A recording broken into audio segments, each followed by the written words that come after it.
Good evening, everyone. Welcome to the September 11th zoning board hearing. The first, we've got some business to attend with first, and that is the approval of the minutes from August 14th. Motion. Motion by John to approve as submitted. Is there a second? Second. Second by Mark. All those in favor? That is unanimous.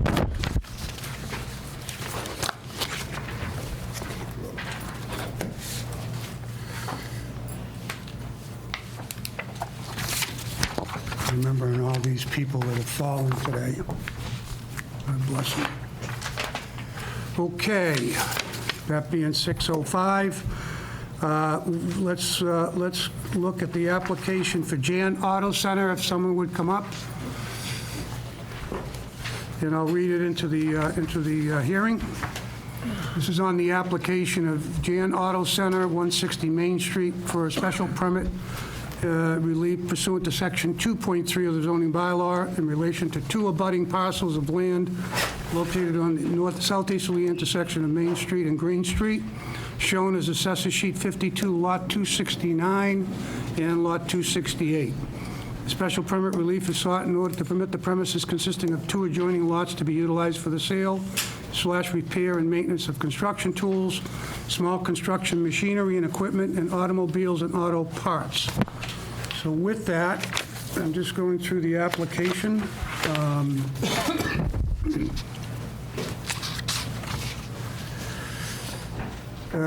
The special permit is, this particular aspects of, it says the special permit sought in harmony with the general purpose and the intent of the zoning bylaw. The applicant states that the proposed use is allowed and is similar to the previous use of the premises, which is harmony with the general purpose and intent of the zoning bylaw. No alterations to exterior existing to the building. As far as the proposed use would not create undue traffic congestion and impaired pedestrian safety, the applicant states the reopening of a business at this location will not create any undue traffic or generate traffic that exceeds volumes expected in the area. Concerning does the proposed use fall in harmony in the neighborhood and create a nuisance or hazard affecting the health, safety, and welfare of the general public. The applicant states the proposed use is in harmony with existing neighborhood and similar in nature and kind of the businesses previously at this location. Opening this new similar business will not create a nuisance affecting the public. With that in the application, by the way, let me provide you, do you have any other bigger plans or just this one? I You unfortunately. have that one? Okay. One large plan. Yeah, I'll shoot this down to the board members, and then if you guys can take a look at it and then send it back my way, that'd be great.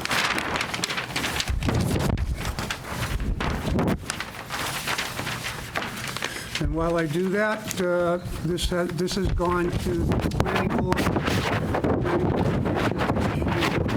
Scheduled meeting held on August 12th, and recommends the following. The planning board has made a favorable recommendation subject to the parking lots being fully paved. Full site plan review is needed by the board. Town plan letter indicates that the applicant becomes a special permit to establish a use motor vehicle sales and repair use on the property. Such vehicle-related uses require a special permit through the ZBA zone and the CB district.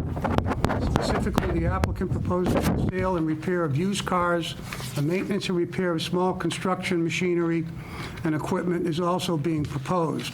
The existing garage repair area will be retained.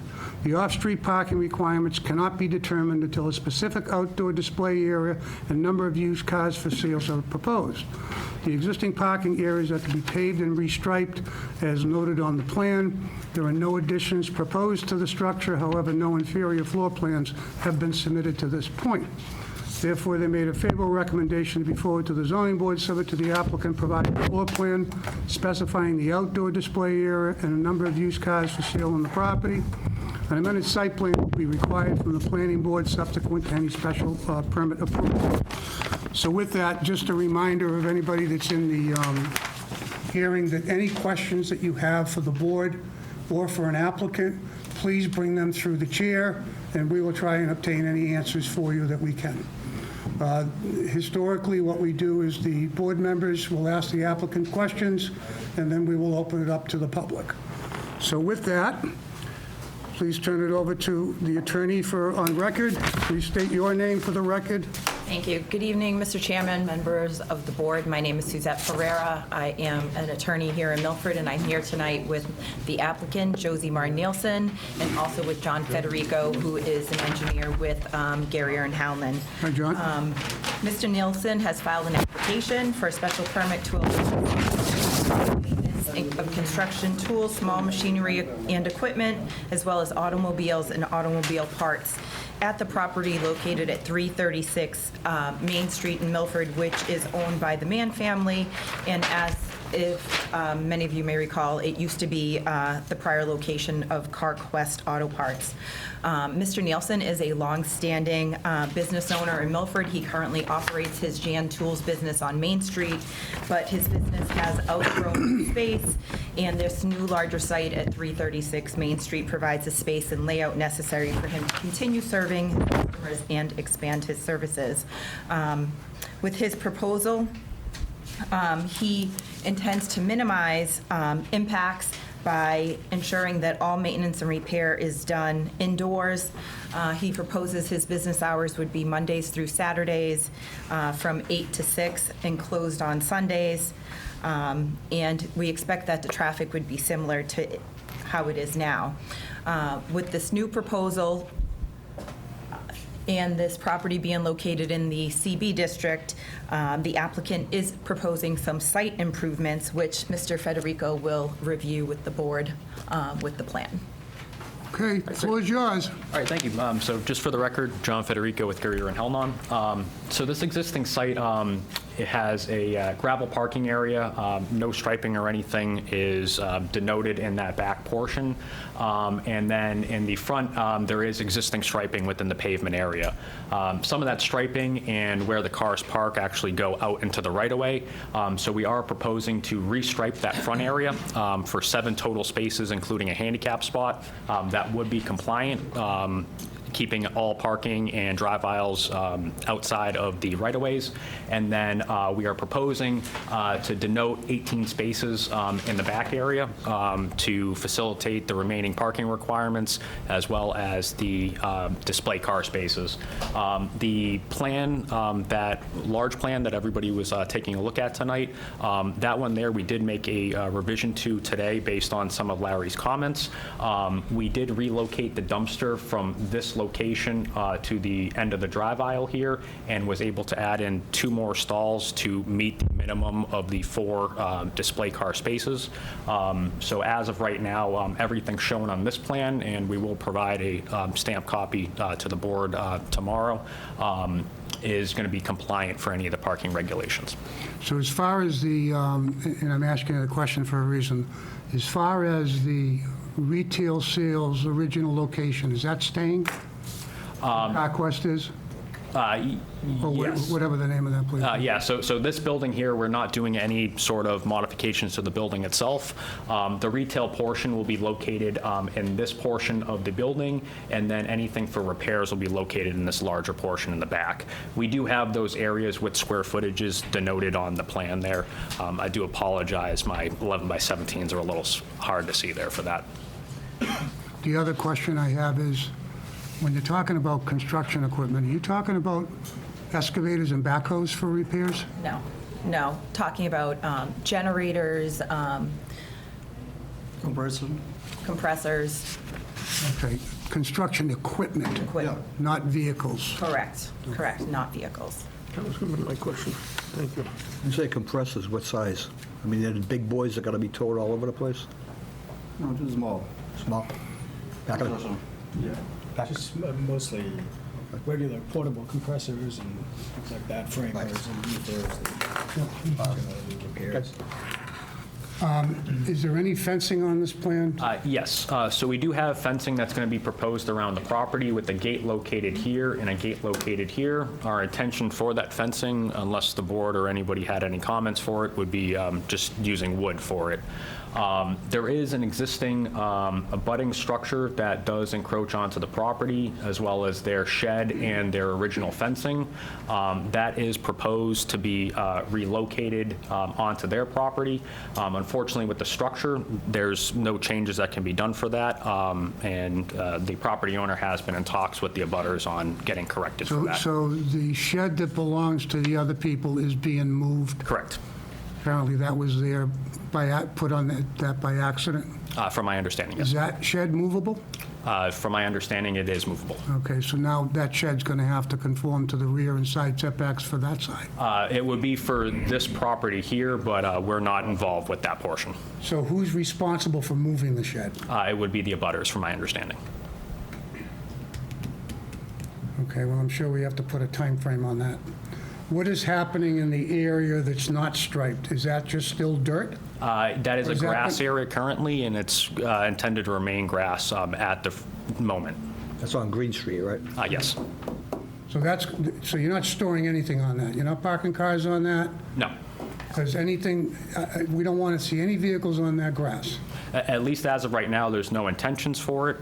If we did have to, for any reasons, expand parking down the road, we do have this gate access here, and we would come back in front of any applicable boards to 'cause address as that. soon as we see vehicles on that grass, you're going to get a call. Okay. Wise, the water runoff with the new pavement, is it just going to go towards Green Street? Or is it- Everything is flowing as it is, and at least as of right now, we weren't necessarily intending to have that paved. Discussions with the town engineer, she seemed pretty satisfied with the condition of the gravel parking out there. Its existing state has been having cars and various things parking on it, so in theory, we're not trying to change anything. We will only be making a slight expansion of that footprint, just so that we can have the dumpster area, and that would typically be going on a concrete pad, and we'll direct all that towards the parking, so no runoff is going to be going into Godfrey Brook or anything in the back here. In terms of rest of the grades for this area, we're not intending to regrade or anything along those lines. I got a question concerning the automotive repair. How many bays are you doing for the automotive repair? It will be 8 total bays. 8 total bays. How many doors in the back? Would we installing a second door, or were we just using the one door here? Second door. So we will have one door here, and then we will have another door that will be off of Green Street. Overhead door Yes, correct. to come into the garage? Yes. And then you'll have interior bays, correct? Yes. Is there an oil separator or anything like that being proposed? Since it's automotive repair? I do not have one shown on this particular plan, but if one needs to be added, we will be more than happy to have that reflected on our plan going to planning board. You got 2 garage doors, front and back, Green Street and Main Street, right? Correct. There's going to be noise being made when you do all this work, I mean, obviously. What are you going to do for any type of noise suppression? You're going to have these garage doors wide open during the summer months, or? Because it's going to be noisy, and, you know, metal on metal makes You got noise. direct residential people across the street, so... And you got Frank's across the street. As far as noise go, are you proposing anything for noise mitigation? Quero saber como vai fazer no caso de material batendo ferro com ferro, se você vai ficar com o tempo todo aberto, se tem ar-condicionado. Would we propose that they just do contain everything indoors? But absolutely, that's going to happen. In that area, You can't yeah. have the garage doors open Yes, okay. and noisy, especially when Saturday morning at 8 o'clock. or- Ok, sir, mas ele está perguntando se temos uma área de fazer mecânica, vai ter ferro com ferro batendo. Se no caso a gente tem ar-condicionado, alguma coisa para deixar as portas fechadas, para não ter supressão de barulho. Se fosse você for um sábado de manhã, 8 horas da manhã, você pode começar a fazer barulho numa área residencial. As portas estão sempre fechadas. A porta só abre quando entra, sabe? We have air conditioning and heating system all around. We can keep the doors closed. Regardless, we can work with the doors closed. The side door that on Green Street will be closed. We keep the doors closed all the time. That's going to force you to have some form of exhaust system for the We do garage. have it with exhaust systems, forced air conditioning and heating. Okay. So that way, we keep the doors closed because it's a lot cheaper if I keep opening, keep my doors open. It's also being in consideration of your neighbors. Yeah, no, without a doubt, of course, because there's a residential, but the residential part is behind the building, from behind the building on. Residential, you got a Yeah, business there. on the front, on the right side is Frank's Appliances. The laundromat, Frank's Appliances on the front. So on the right On your side. side garage door on Green Street, those are all houses right there. Yes. Not exactly, right from the building on is the first house. On the corner of the building on is the first house. And we usually maintain our doors closed all the times. Okay. Because we do have the offices out front, and when there are conditioning and heating, forced air conditioning and heating, so we do try to keep the doors closed as much Winter as we obviously can. won't Yeah, be a no, of problem. course, even in the summer, because we have the air conditioning going the whole time. Yeah, but I mean, a real nice day, if you guys aren't doing any maintenance, you just sweep it up and all that crap, of course. we do. No, even if we're doing maintenance on machines, we keep the doors closed, just because we do have neighbors, even on the left side of us. We will get the call. Yeah, without a doubt, you know, well, regardless. So. So you understand that there's absolutely no auto parts, tires outside the building? No, we don't keep anything outside the building. We try to keep it as organized as we can outside the building, just because it's a professional status keeping it clean. Some of these places end up being so Yeah, I overcrowded. got you. Yeah, I It's understand. against your permit, so, we'll put something in there with a 24-hour notice to cure. but Yep. You could have that thing, revocated. So I just want Yeah, to we bring that spoke- up front. Yeah, we spoke Now. to Mark about this already, and Mark is a part of this, and we do want to maintain as much as clean as possible, and that's one of the things we want to make is organized. That's what we want the fencing in also, so we keep it organized and for any type of doubt, nobody coming in and out. If there's a car with a broken bumper, somebody hits to it, bumps into it, gets hurt. So that's why we do need the fencing in as fast as we can, so we can close that part in, so there's less hazardous for anybody, you know what I mean? You say Mark's part of this, he's the owner of the property. He's the owner. The owner, and he has He's been in the similar. family for 80 years. There's similar Yeah, concerns. no, and he's really Not part of particular the about his No, business. he's No, very not part of the particular about his Yeah, property. yes, without a doubt. The lease includes similar stipulations. And then he was- that he needs to keep the property And we clean. spoke like 2 days ago, and he wanted to know what was gonna, And there'll be absolutely no auto body work. No. No spray painting. none of that. Okay. Any other board members have any comments or questions? I'm good. Anybody out in the public would like to speak on this particular application? Okay, comment, I'm not comfortable doing an open-ended situation with car sales. So my recommendation is to provide up to 5 vehicles at this point in time until you can actually prove that you've got enough parking Okay? for all mechanisms, including customer parking, employee parking. And that's just the safest way to go right now. If you feel that you've got plenty of parking, you're expanding into that grass area for more parking, you can come back and get an amendment on that site plan. That's agreeable. Okay? So from the perspective, there'll be, in part of the order, the conditions will be no construction vehicles, of course. There'll be no auto parts or parts in the yard or around the property. I guarantee you, the planning board is going to require you to put an oil separator in, so I'll just put that in there anyways. No parking or anything located on the grass areas. 7 spaces you're indicating for the front, and there'll be no heavy equipment, construction equipment repaired on the property whatsoever. And the reason I'm saying that is one thing we do not want to do. These heavy pieces of construction equipment, whether they're Bobcats or whether they're small John Deeres, you back them up and it's beep, beep, beep, beep, beep all day long. So that's what we don't want to have that affected around the neighborhood, okay? So I would take a motion under those conditions, including car sales not allowed beyond 5. Correct. Dave, this is going back to the planning board, correct? It's subject, this is all subject going back to the planning board for site plan approval and finalization. So with that, that's the motion? I make a motion, yep. Send it on this, Dave or Ruth. Oh, Dave, Dave, I made that clear already. I didn't hear it. Okay. I didn't hear it.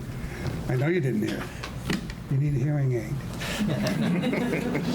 That is true. So I have a motion, is there a second? I second. Second by Dave. All those in favor? Opposed? That's unanimous. Thank you very much. Thank you. Appreciate your I cooperation. appreciate it. Thank you. You got that, Melissa? You can pull that off so I don't have to write it all down?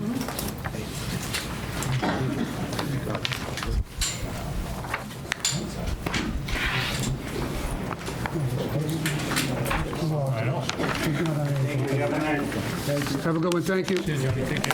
Yeah, John. They'll be going. That's what I want to know.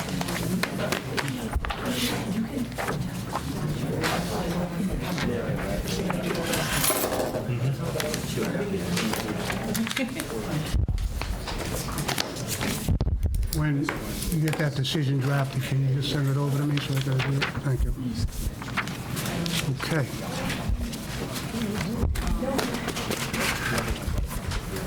The next application is K&M Auto Sales. We have the victims step forward. So, Mr. Chairman, this is something of an evolving, late evolving situation. This was originally sort of submitted as two different applications for the same site with different applicants, one to use a portion of the property for auto repair, one to use a portion of the property for used auto sales. One of the applicant, the one that had applied for the use of auto repairs, is no longer going to be moving forward with that application, but I'm informed this evening that the remaining applicant would like to amend his application to include both uses and the entire space that had originally been contemplated by the two separate applications. So we would ask... Let's do this first. Sure. Why don't we, Jerry, do you got to modify the amendment now? We spoke earlier, and I don't want to speak for Dave, but I think he's going to suggest that this be continued, and he'll file an amended application that covers everything. The notice will be the same, because it's the same. We would withdraw the It'd be second... an amended application, and that would make it, that'd clear up. All right, so let's do this. So on the application of United Motors LLC, 822 Old Plymouth Road, Halifax, Mass., for a special permit for the automotive repair, that is going to be withdrawn. We'd ask to withdraw that without prejudice. Is there a motion to withdraw? Motion by John. Do I have a second? Second by Chris. All those in favor on the withdrawal? Aye. That's unanimous. Now on the application of K&M Auto Sales, do you want to continue Ask for a that? continuance to next month, and we will file in the meantime an amended application that sort of combines the relief sought by both of those, but for one applicant. Okay, so this is on the application of K&M Auto Sales, 83 Medway Street, North Fork, for special relief pursuant to sections of the 2.3 of the zoning bylaws, is requesting a continuance to the next hearing. Is that enough time? That should be enough time. Okay, with that, do I have a motion to continue K&M Auto Sales? Motion. Motion by Mark. Do I have a second? Second. Second by Dave. All those in favor? Opposed? That's unanimous. You want to sign this, Mr. Bertnazzi? Absolutely.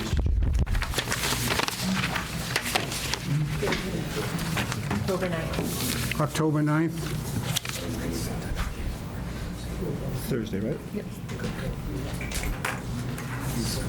Wow.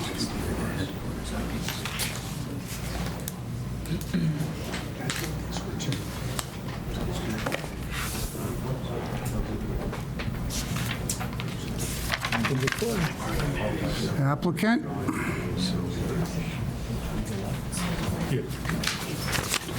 Thank you, Mr. Bertnazzi.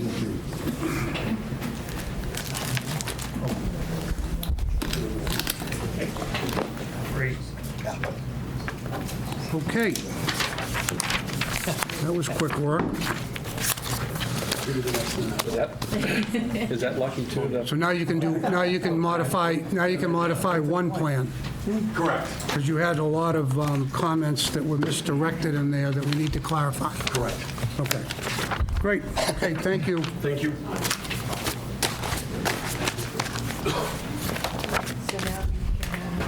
They're going to move on. See, that'll open up a couple. Okay, this is on the application of East Main Street Properties, Inc., 32 Hastings Street, Mendon. This is pursuant to Chapter 40B in relation to a 14.6-acre parcel lot, more or less on 21 Beaver Street, which parcel is shown on Assessors Map 44, Lot 25A. The petitioner proposed to develop and construct a 103-unit rental apartment development on the site, with not less than 26 of the units being restricted as affordable for low to moderate income persons. Pursuant to the applicant laws of the finance agency, a project eligibility letter was issued through Mass Housing in relation to this site in October of 2024. In addition to that, right behind that will be on the application of J. Lee Realty Corporation, 32 Hastings Street, Mendon, for a comprehensive permit for Chapter 40B in relation to a 7.8-acre parcel, more or less, of land located at 310 Fortune Boulevard in Milford. The petitioner proposes to develop and construct a 52-unit apartment development on the site with not less than 13 of the units to be restricted as affordable for low to moderate income persons pursuant to the applicable laws of the requirements of the financial agency. The project eligibility letter was issued with this through Mass Housing Finance on October 24th as well. So with that, we'll turn it over to you. Please state your name, sir. My name is Jonathan Silverstein. I'm counsel for the applicant. Mr. Chair, as you know, the board voted to close the public hearing several months ago after holding a number of public hearing sessions at which various reports by the applicant's consultants were discussed, in addition to peer reviews by consultants chosen by the board and paid for by the applicant. At the conclusion of the hearing, the board voted to close the hearing within the time required under Chapter 40B. Since then, we've been trying to work out acceptable conditions regarding sewer for both the projects. I'll get to that in a moment, but as a preliminary matter, I understand that the board has received some additional correspondence from the owner of neighboring property, and I would urge the board not to consider or hear any additional evidence, because that would constitute reopening the public hearing outside of the time allowed under Chapter 40B, and there hasn't been a renotice or advertisement of reopening the public hearing. And I would respectfully submit that no additional evidence may properly be considered at this time.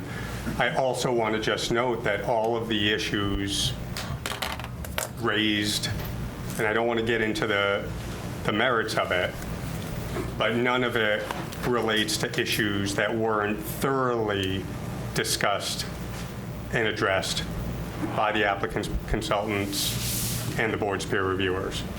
So I guess that's my initial point that I'd like to raise with respect to. Yeah, and I think Jerry may have some comments on that. Yeah, it is a funny situation we're in, where you've been through 8 or 9 hearings over the course of the last 8 or 9 months, and you're reaching near the end point, and you did close the public hearing back in May, and all the abutters got notice. There were no notice issues on this at all. Some people showed up, but again, you close the public hearing, you have a draft decision, which is, Attorney Silverstein is correct, was based in large measure in the special conditions on recommendations of your peer review consultants, CEI and BSC groups. So that's all in there, which, although I didn't compare the two, I think they address a lot of the concerns that have been addressed in a letter. So to actually reopen the public hearing now would potentially create issues on any appeal. What's going on in the interim since your last hearing is we've had meetings with the sewer department. The sewer was the last remaining issue, how that can be resolved. And we had meetings about a month or so ago. the big difference in terms of what the sewer department wanted and what the applicant was willing to do. Probably narrowed the differences somewhat, but didn't close the differences. And what I have here tonight for you is a recommended additional condition that satisfies what the sewer department would like. And again, the applicant at this point in time is not satisfied with it, so that itself could bring about an appeal in any event. But I've got that condition already for you folks to vote if that's your desire. And again, you've got the original decision, so the two together could constitute your decision if you're ready to do it tonight. The time is running, aside from this question of opening the public hearing, the time is running on it before we could get into a constructive grant, which you don't want to happen. They did give us an extension, which is still valid right now, but not to reopen. We're still in the time frame? You're still in the time frame right now, but it's closing fast. And if you can make a decision tonight, or scheduling a special meeting perhaps next week, whatever you want to do, as soon as possible to make a decision one way or the other. And again, you've got that drafted decision, and everything is in there. I think you folks have reviewed it. And the last condition would be this one, which, again, the applicant may not agree with, but that's neither here nor there at this point in time. But reopening the public hearing is problematic, potentially problematic. You've got the letter that was sent, or a couple of letters that were sent. We did distribute those to the members, and we put them online, so they're on the town's website. So I'm sure each of you has seen it. Yeah, I have, and a lot of the letter has been addressed through all of the meetings that we've had. Yeah, those exactly, in most cases. Consultants, and all of that has been already Yeah, in most cases, dissected. exactly what CEI was charged with doing, and they did a fine job, and what BSC Group did too.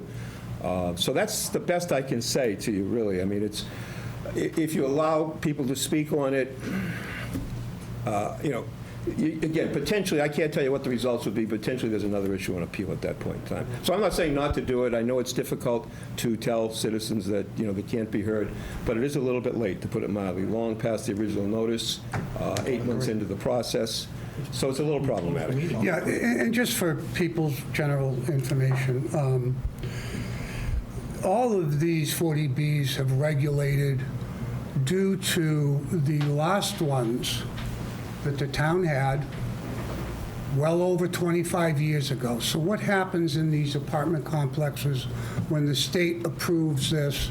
The developer can bypass a lot of the local zonings, and if they get a mass housing letter, it forces the town to move forward because we're under a certain percentage of affordable.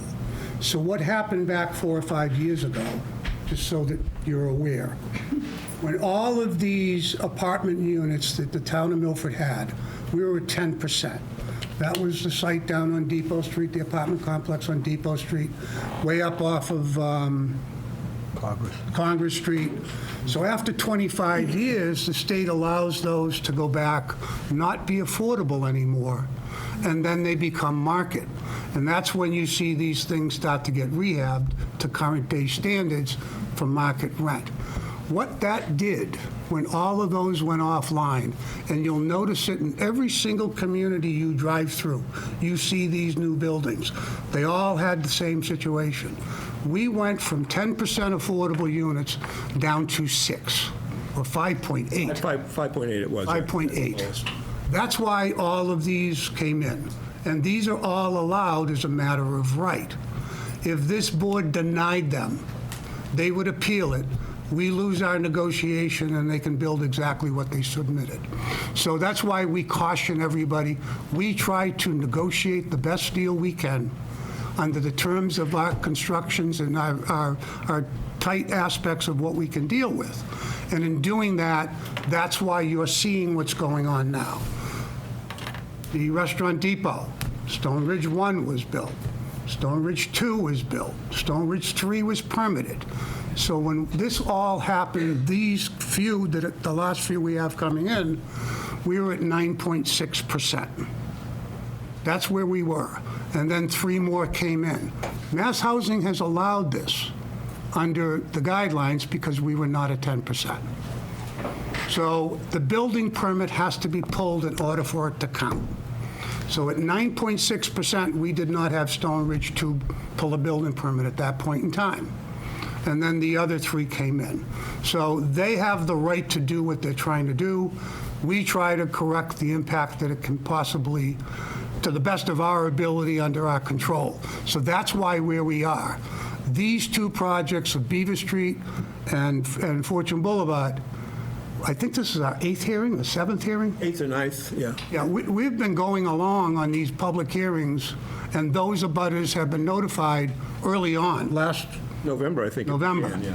So we're so far along on this, we've already drafted decisions that are drafted and just waiting on one or two more things that the developer's got to commit, whether that be sewer. Well, the water is fine too, but it's really the sewer. Well, that's it. The sewers are your last Only the sewer aspect. consideration. So I just kind of give you an understanding of why we end up where we are now and why every community ended up this way is because years ago, it was only affordable for 25 years. Now, it's in perpetuity. So they cannot go offline and then have others built afterwards. So now it's in perpetuity. This clearly, and again, if the population of Milford goes to 40,000, And it changes. that could change again. But we're not even close to that. Should be way up and above now. But I just wanted to give you that general knowledge, because a lot of people don't understand why all of this happens and why you're seeing all of these in every town. That's what's happening. Every single town hit their 25-year mark, and they all went from 10% down to 6. The other aspect of that is most of them in the outlining communities, whether it's Uxbridge or Douglas, if they don't have sewer, they can't make it work. They can't, it's not affordable to do. And that's why right now, they've been working with the sewer department to try and come up and make sure that both sides are happy. That's not part of our purview, but they get no permit unless they've satisfied those issues. So I just wanted to give everybody that kind of background so you get a little bit of, Nutshell, Milford's a prime target. yeah. Well, they're all prime targets, Franklin, Bellingham, they're all. Anybody with town's good. Everybody's got it. So any other questions concerning that? Okay? Mr. Chairman, I have here, well, as I indicated, a draft condition, which John Mainini is here, so John and I worked on this along with their consulting engineers, and we worked with the developer too, but again, didn't reach a final agreement. But this is what I'm going to recommend to you, and John and I are recommending to you, on both of them, actually. I'll give you both for now. As something that if you are so inclined, you can adopt. So Bobby's not here on this particular one, Yeah. right? Bobby was a part of these two, right? I don't think he was. On these, No, there's just 4 of you. Oh, that's right, there was 4 of us, yeah. So that's one. I think you're doing technically 21 Beaver Street right now? Yeah. So but here's the other one too, just so you have it.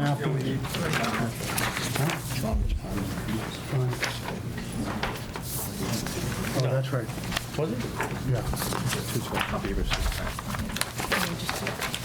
Just, Give me one, can I have one more? Oh, did I? Yeah, you guys have it. It's the same thing I no, said. that's the next one, right? That's the next one. That's Which one you have, 21 Beaver? No, there's two, they're both. You all have 21 Beaver? I need a 21 Beaver. No. I need 21 Beaver. just Mr. Chair, when the time's right, if I could be heard on this. This is, this is...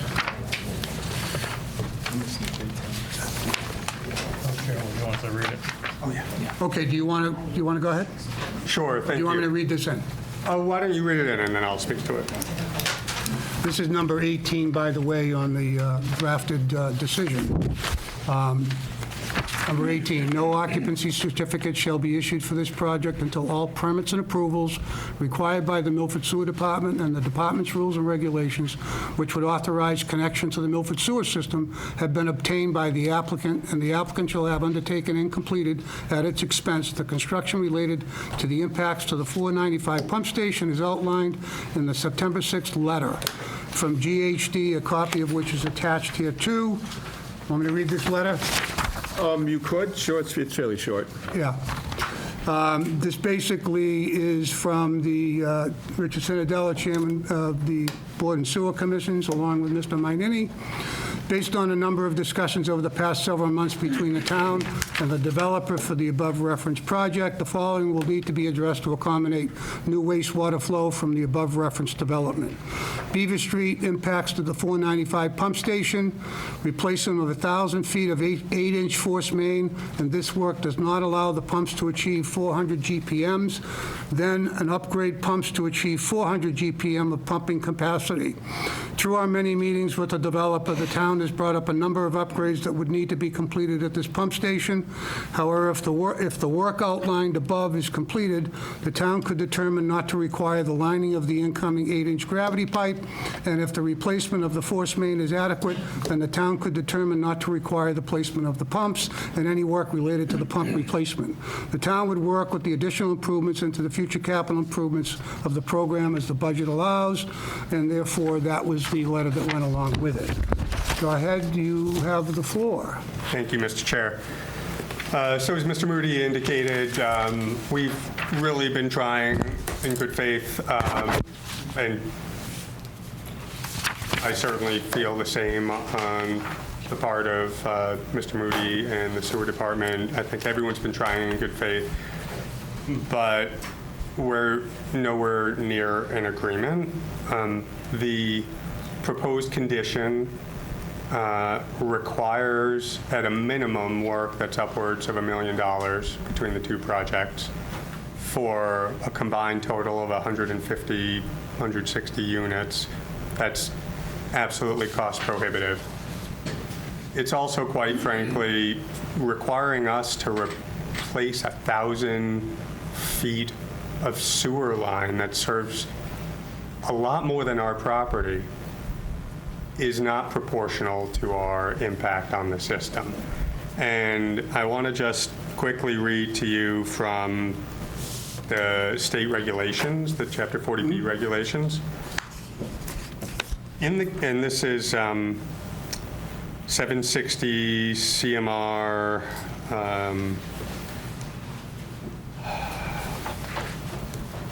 56.07.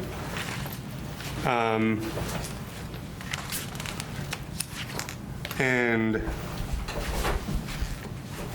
it says that in the case of either a denial or an approval with conditions, if the denial or the conditions are based upon the inadequacy of existing municipal services or infrastructure, the board shall have the burden of proving that installation of such services adequate to meet local needs is not technically or financially feasible.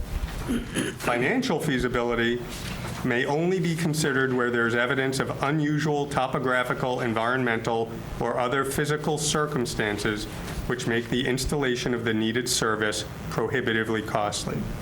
So what the regulations adopted by the state clearly say is, it is the obligation of the town to provide this municipal service. If the town, which has been aware of the condition and the stresses on this system for many years, hasn't done the work it should have been doing to upgrade the system, to provide adequate service to land within the sewer service area, that's not something that can be shifted as a prohibitive cost onto an applicant.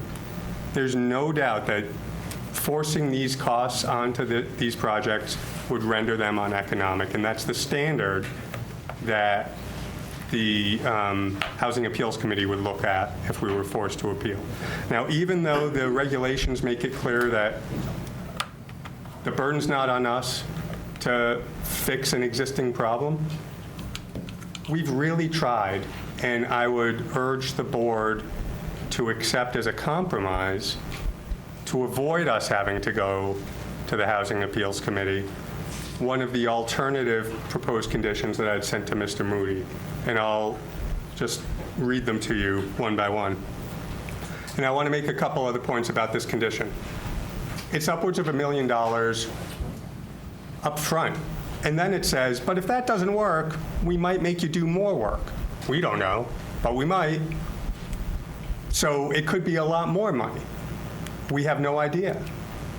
We might end up basically replacing 2 entire pump stations to fix a problem that we didn't cause, that's not resulting in failure of the system now, and I haven't seen any evidence that adding 50 units in the case of Fortune Boulevard or 100 units in the case of Beaver Street, that's going to be the straw that breaks the back of a camel that's been walking through the desert for the past couple decades.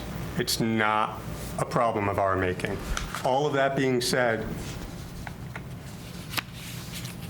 if it helps us avoid an appeal, we've offered to make payments of $200,000 for each project.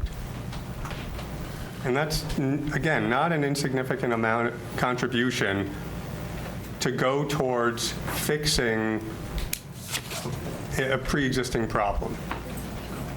In the alternative, we've offered a condition that would have us obligated to pay a proportional share of the cost if the department actually decides to holistically fix this pre-existing problem, which I think makes a lot more sense. It would seem to me that if there's this limitation based upon the inadequacy of this pump station, upgrade the pump station, and we'll pay our proportionate costs based upon our contribution, the percentage of contribution of our flow into the station. And I also want to note that all of this is in addition to another $100-some thousand that we're going to have to pay in connection fees and I&I fees. So we'd like to work with, the board's been great to work with throughout this process. We don't want to end up in an appeal where... That can be a very expensive battle. It's expensive, and frankly, we feel like we've reached a lot of, good compromises that would be off the table if we end up having to appeal, because we'd be going back to the initial proposal, and we wouldn't. I mean, obviously, if we have to spend $200,000 litigating, we're not going to voluntarily make a $200,000 contribution to the system. 200 or 300? You said 300 each. I said 200 each. Yeah, Mr. Chair, to interject one thing, just want to correct something, John, that you said. You said the $200,000 would be in addition to the normal fees. Well, the normal fees, if I'm not mistaken, for these 2 projects together would be about $113,000, $150,000. Everybody pays the connection fee. Well, I'm saying, but what they said here for the $200,000 is in lieu of those fees, so it's not in addition. They said... That's my mistake. Whichever it is. We'll correct that to in addition. In addition to that. So now Everybody's got to pay that. but In addition. But Yeah. and again, let me just address one thing, and I'm sure that the chairman will allow you to go back.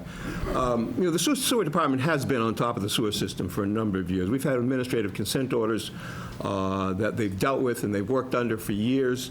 They've had major backups in some of these areas, and they've had to rebuild these pumping stations, and they've done that at taxpayer expense over many, many years. And the attitude of the sewer commission is that but for these projects, they wouldn't be, the system is working now. The system has been upgraded under the administrative consent orders. So but for these projects, we wouldn't be doing anything. So basically, no disrespect to the applicant, but they're asking that we take care of this and so that they can then benefit. So in a from it, nutshell, which is fine, but... If he doesn't build this, we don't have to upgrade. Well, it'll become an issue in litigation, no question about it. I'm not That's going not to tell you about what the final litigation. I'm result's talking going about to if be. he doesn't build this project, we don't have to upgrade. Right now, today... Mr. Mayne, do we have to upgrade if he doesn't build the project? No. Thank you. We wouldn't be doing it. But that'll become an issue on appeal, and the Housing Appeals Committee will have to address how they address Appeals that. appeal, but- Can they force the town to undertake Why should the town construction? put out $1 million to upgrade something? I'm not arguing with you, I'm just trying to Okay. explain to you how it's going to work. I also want to say there's no evidence that the town has to upgrade it if we do come online. Because That was the question I was going to ask. they're Is it- over capacity now.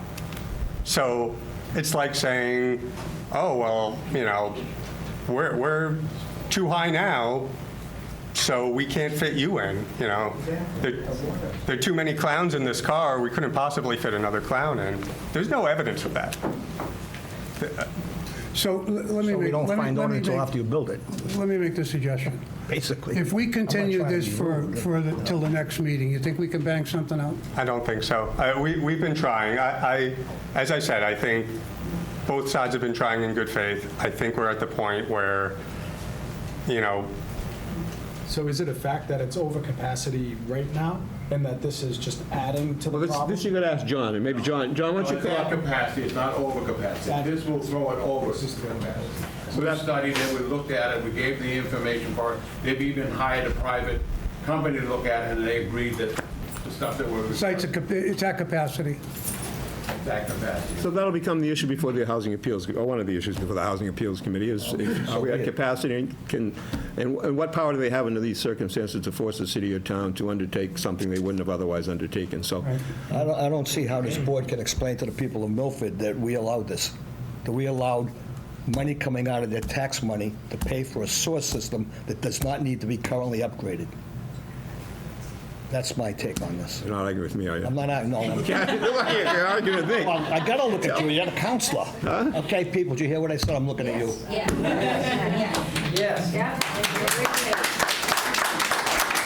All right, Jerry, what do you want to do? You want Well, you know, again, if the applicant doesn't want to continue, and I appreciate what you're suggesting, and we'd always be, Just something, just Yeah. out of, I mean, Sure. What are the conditions of the pumps right now? In other words, are they going, even if it's not at capacity, are they going to need to Those be? pumps were rebuilt when we put the shopping center over, so the pumps are at capacity right now. They're at capacity and they're in great. And that's what we said, the change in the force main, it's a 6-inch force main, taking it to an 8-inch, we believe will take care of their flow. But we don't want to be hung out to dry on ourselves if it doesn't, so that's why we put it in there. Stipulation that. Stipulation that if it doesn't do it, then they'd have to put the. And there's no- and there's as no far way- as the $1 million, we got different figures than the $1 million, so What's your figure, John?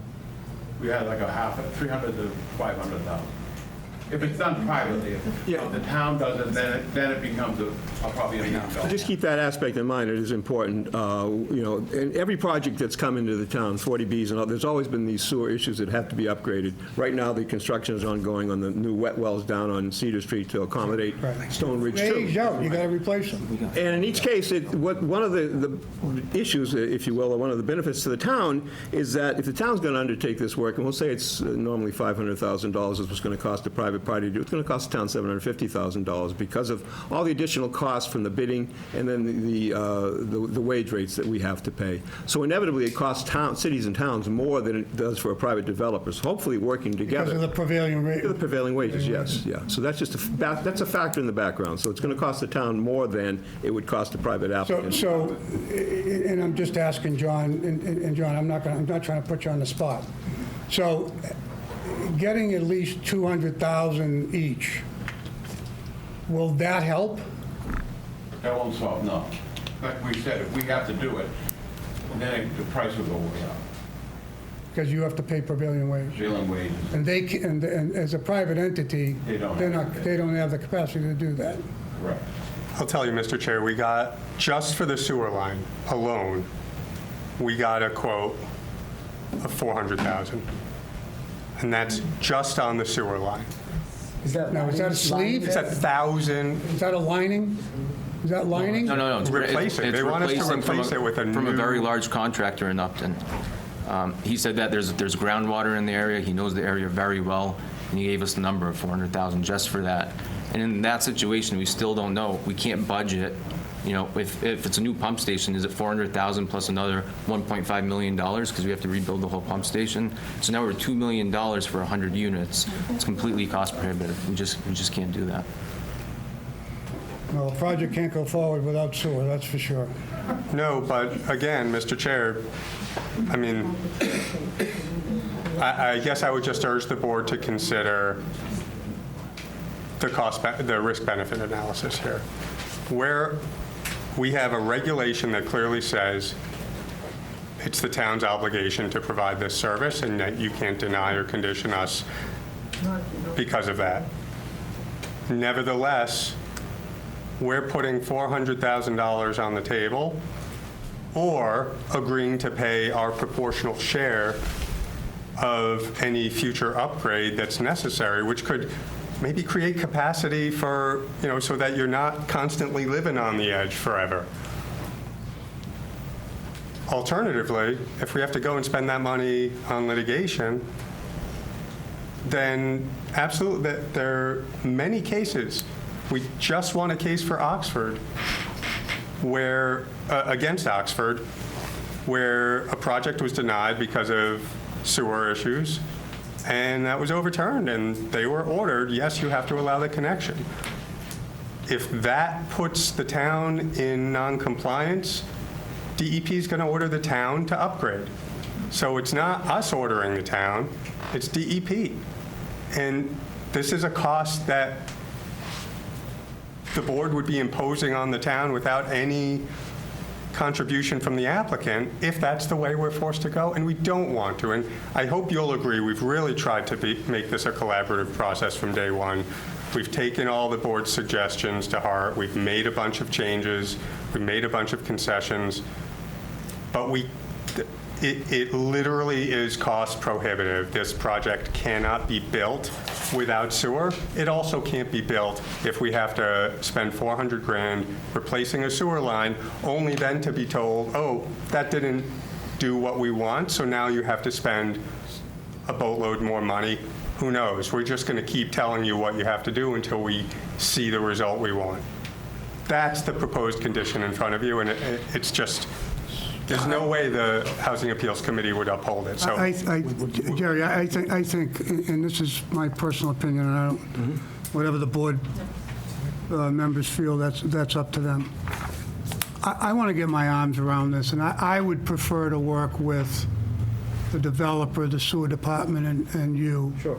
To see if we can grind something out that's acceptable before we go down the road of an appeal that the town of Milford may lose, and it will be clearly, I want to wrap, I need time to wrap my arms around.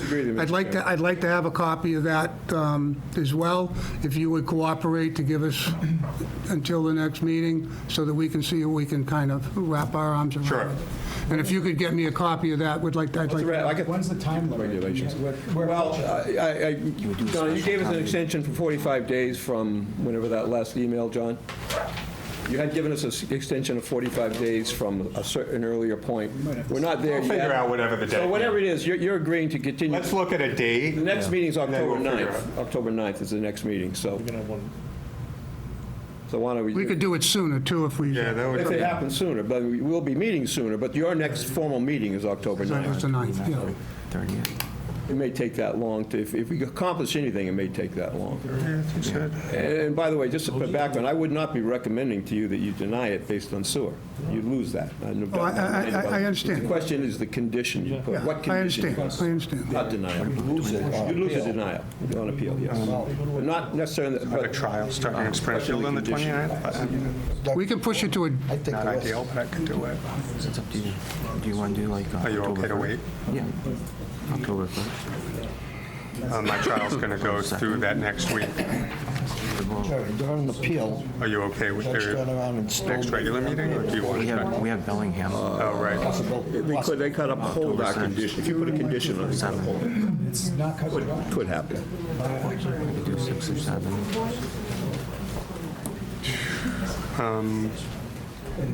I can get running it somebody at to 6 cover that. o'clock. 6 o'clock, About 6 o'clock here? For the 5th? October 9th meeting. Oh, that's, Mr. Chair, could we suggest a special meeting as your next meeting where we have a hearing in Bellingham? Sure.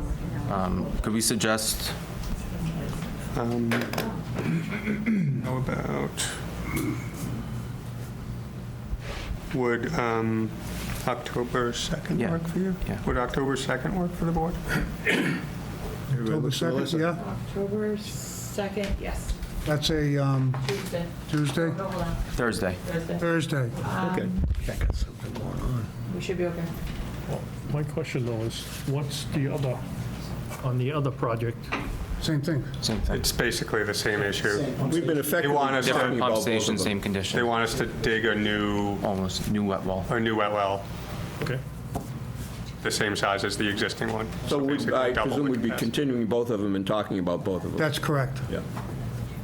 And Unless you have something else you want to do. No, that's it. So would that be 6 o'clock on? Yeah. Yeah, we can do 6 o'clock. Unless you've got some travel issues that you need to delay it.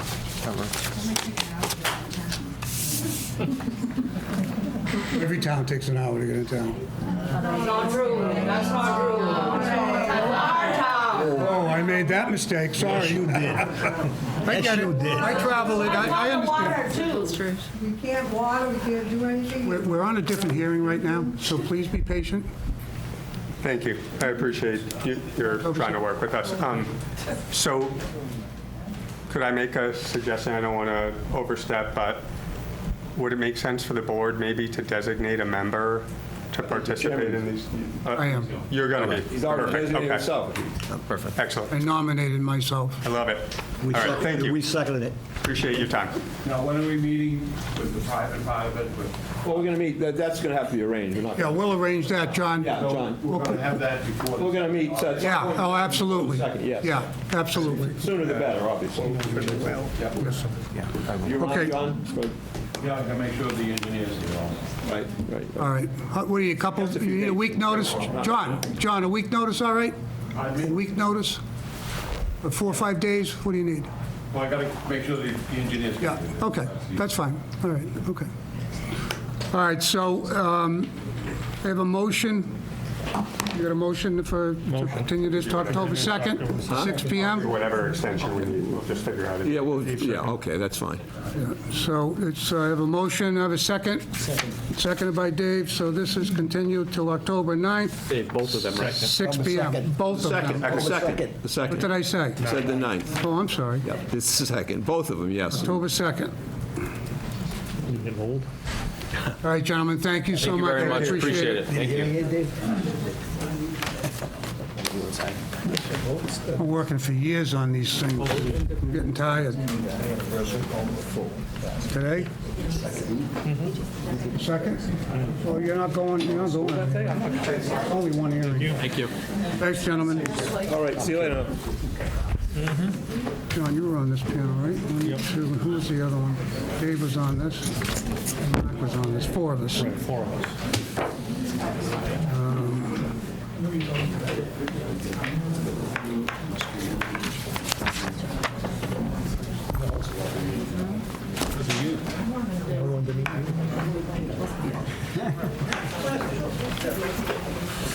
Okay. Melissa, do you have the,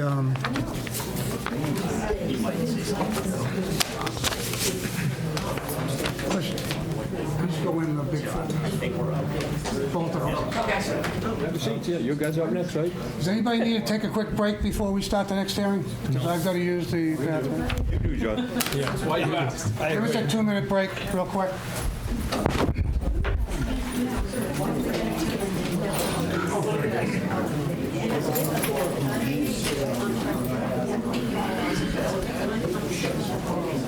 You're making my arm hurt. Huh? Oh, Jesus, don't do that. I'm sorry. Ellen's going to try it. I don't think you even saw the cat. You didn't know. It's the second time somebody's done that today. Sweet. People think it's my arm. They don't know that it's my shoulder. So it doesn't matter. Oh, I think we get the angry mob from all those other.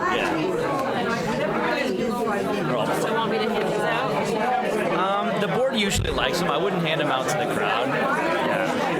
The law's been in place for 60 years. For 60 years. And it's a law that says that city or town is not... Want me to say? I don't know, just like set the context of what's happened or no? set up. Or I mean, he might do that. And they can override zoning and regulations. Just get up and They've explained, we work with the 10 years. say, there was an error in the notice, and last time we came and Just came off line. noticed, and yeah, I would just start with that, and then I'll jump in and I'll pass it.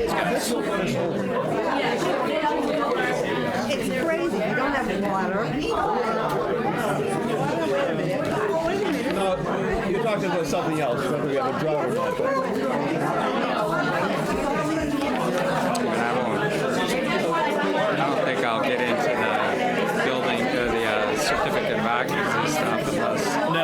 then like later on, if it comes up and somebody says, you don't even have to.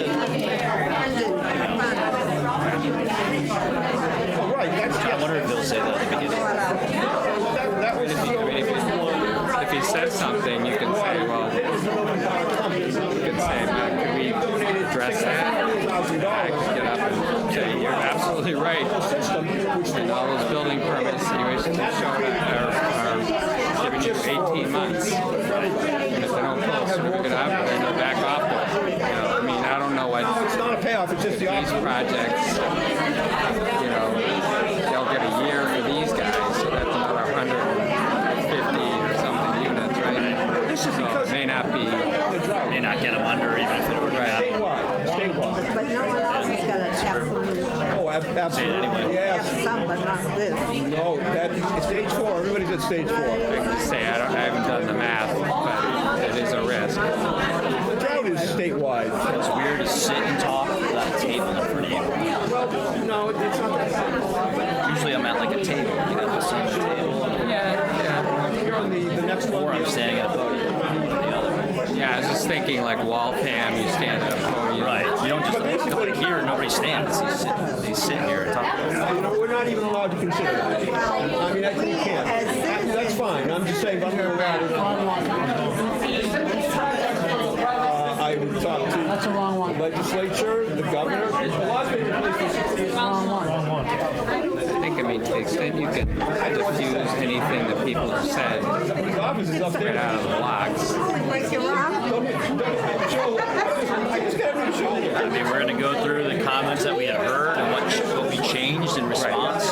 David, bring it back. I don't think anybody in the crowd's going to give a shit. All right. Right down, please. This is a replacement. This is a replacement. I did a rotator cuff earlier. Mine's a reverse too. Please. Paul, do you want to sit? Go ahead, David. It is the wrong thing. Where's the plan? Up there, correct, Robert? Shows you correct. That's East Main.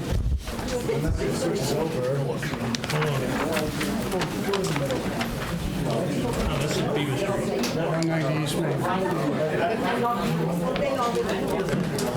Get out. That's that.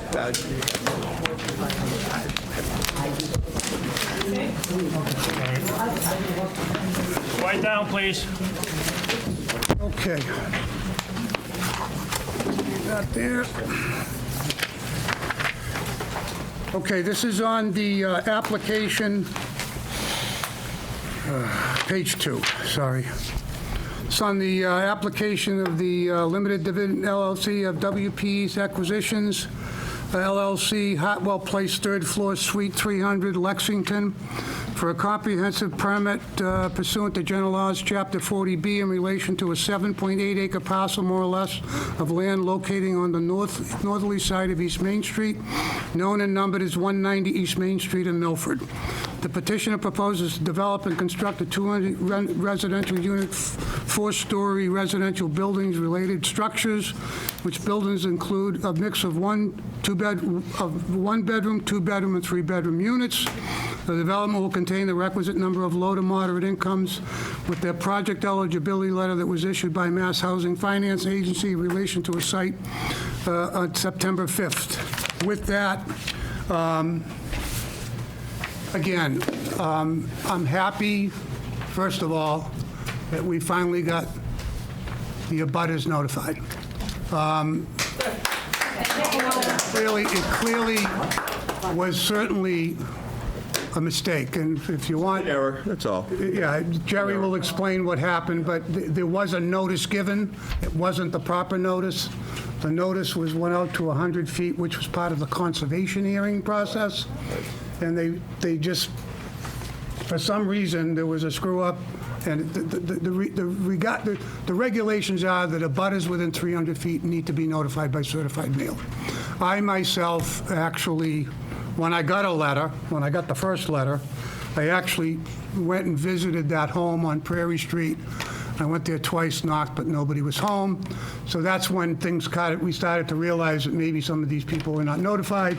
And then we dived into it and realized that this particular situation happened. So again, it was not my fault or the zoning board's fault.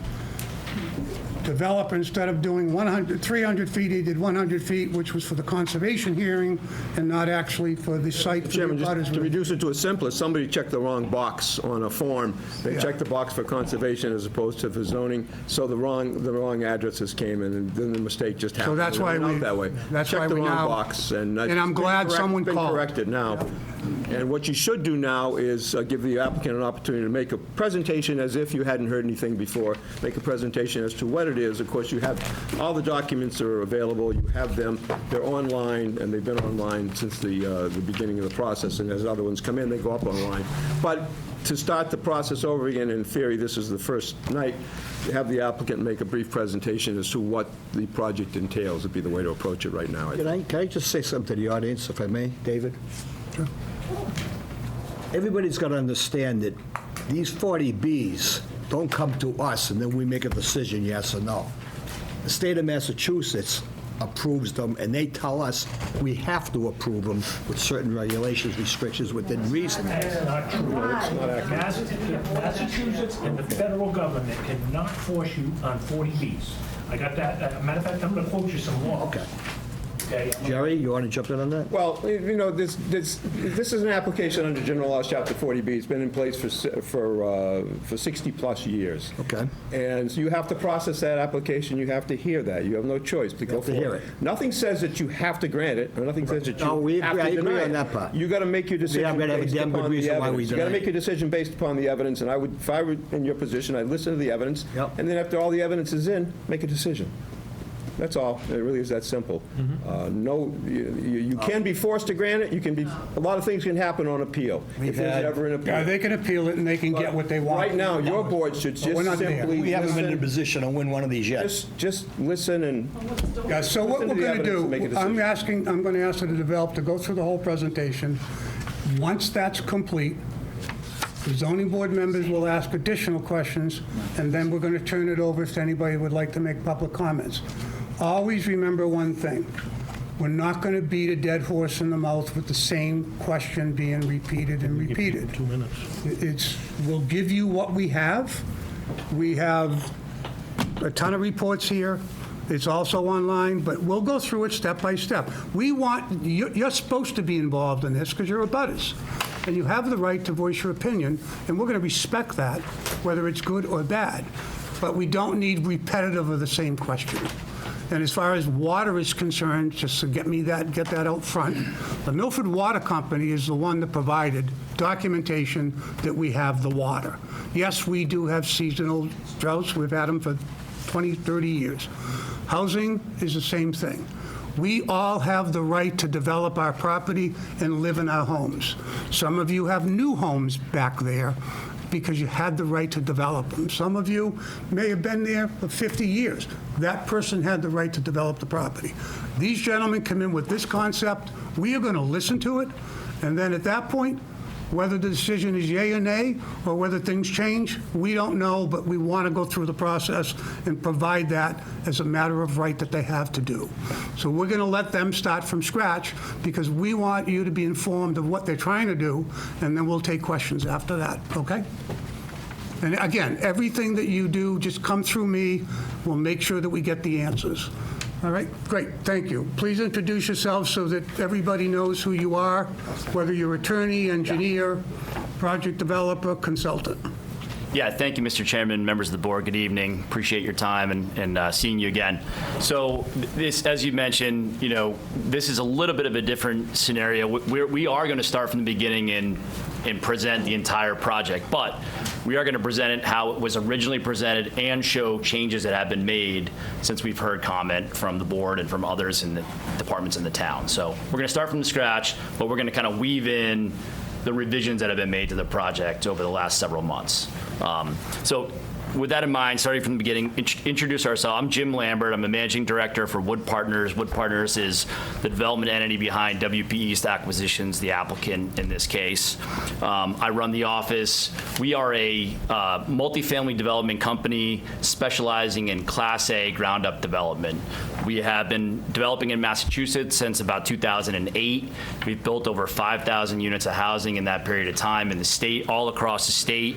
And again, I want to stress that we're building Class A housing, so this is very high-end housing. If you could, Kellen, you could flip to the next page. Just quickly for everybody, a couple of examples of projects that we've built throughout the state. Going from top left, Alta Union House in Framingham, which was in the downtown, Alta Easterly in Walpole, Alta Claire at the Fells in Stoneham, and the Westerly in Franklin. Just a sampling of what we've built over the past decade plus. We built Framingham in about 2020, 2019, 2020. Stoneham? 7 or 8 years. Yeah, about 5 years. Day before my Sorry? Yeah, just give me some years. Yeah, they're all these projects are all kind of in the late, 2018 to 2022 range, put it that way. And then we have a host of projects that are in construction around the state right now. We're currently building in Abington, in Bolton, and then we have other projects in Marlboro that is completed and on lease up, and one in Worcester that's completed and lease up as well. So I think just suffice to say, we show these examples that show the quality that we build. That often comes up in 40B hearings of what kind of product are you building? We build high-end product, Class A housing. Next slide.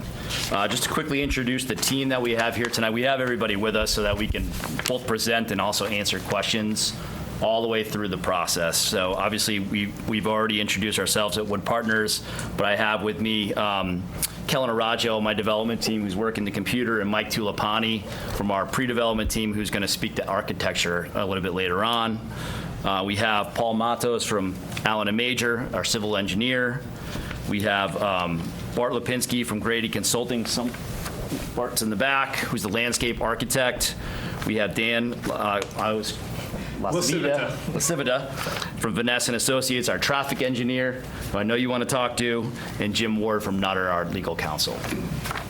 So all these folks will get a chance to speak and answer questions tonight.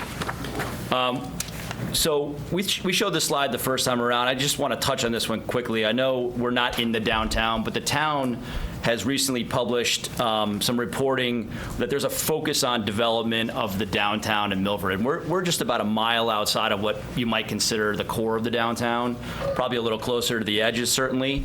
But I want to make the point that people within that range will utilize the services and amenities and restaurants and shops that are in the downtown. And so we're not far-flung away up somewhere up 495. We believe that the folks living here want these services. They want to be within walking distance of these shops and restaurants and other offerings, and that one of the things that make this site a really good site for multifamily housing is the fact that it's located near all of this retail, both existing on East Main Street, but also further down in the downtown in the Main Street area as well.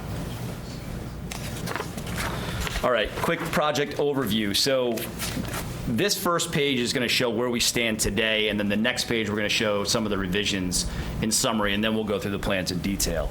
So location, as you noted, 190 East Main Street. It is now 8.47 acres, so we've actually added about a half acre of land since the original application to get the parking count up from where we started to where it is today. We have one 3-story building, which originally was a 4, and 3 4-story buildings, a separate clubhouse building, surface parking, and other amenities on the site. The residential buildings will include a mix of 1, 2, and 3-bedroom units. 180 units. That's where we are today. Right, you didn't say that, though. Get there. The clubhouse amenity area will be located in the middle of the site with an outdoor pool, fire pit, and barbecue grills. We have 342 parking spaces, which is over a 1.9 parking ratio, up significantly since where we started at a 1.45. There will be EV stations included and bike parking as well.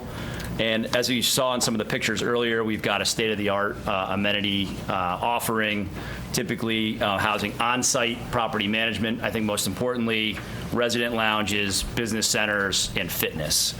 And then, of course, because it's part of the 40B program, 25% of the units will be designated affordable, up to 80% of AMI, but all the units would count towards your SHI count for the town of Milford. So here, this is important. So when we first made this application, and putting aside, the fact that some folks here tonight haven't, actually seen the presentation. No one has. We're here. No one has. Where we started was 200 units. In that project at 200 units was peer reviewed. We've responded to those peer reviews. The board has seen a 200 unit plan. We've received comments. We've come back. We've cut that down significantly to 180 units. And I think most importantly, we've increased the parking ratio significantly from under a 1.5, I think we were at 1.45 originally, to 1.9, almost a full 2.0. So a significant boost in parking ratio. As I mentioned before, to accomplish that, we actually are acquiring another half acre or so of land. So we started at 7.89 acres. We're now at 8.47 acres. That's how we really, solve the parking issue. And then we've reduced the scale of the buildings. There was a 4-story building fronting East Main Street in the original plan. That's now been revised down to a 3-story building. Since our last hearing, we've met with the fire department. The plan that you'll see tonight actually encompasses some changes that came out of the conversations with the fire department and how they wanted to see the site operate. And then also what you'll see in the plan is the addition of a significant portion of the site being bounded by fencing and landscaping that was not also originally part of the plan. So with that, Paul, I'm going to turn over to you to go through the site. So Paul Matos from Allen & Major, our civil engineer, is going to walk you through the site. We'll go through the site, then we'll go through some architecture. So again, this presentation here was the original presentation that was presented to the board. I showed the 200 units. So if you go to the next page. Can you do me a favor? Can you take that microphone, bring it up so people can hear you at home?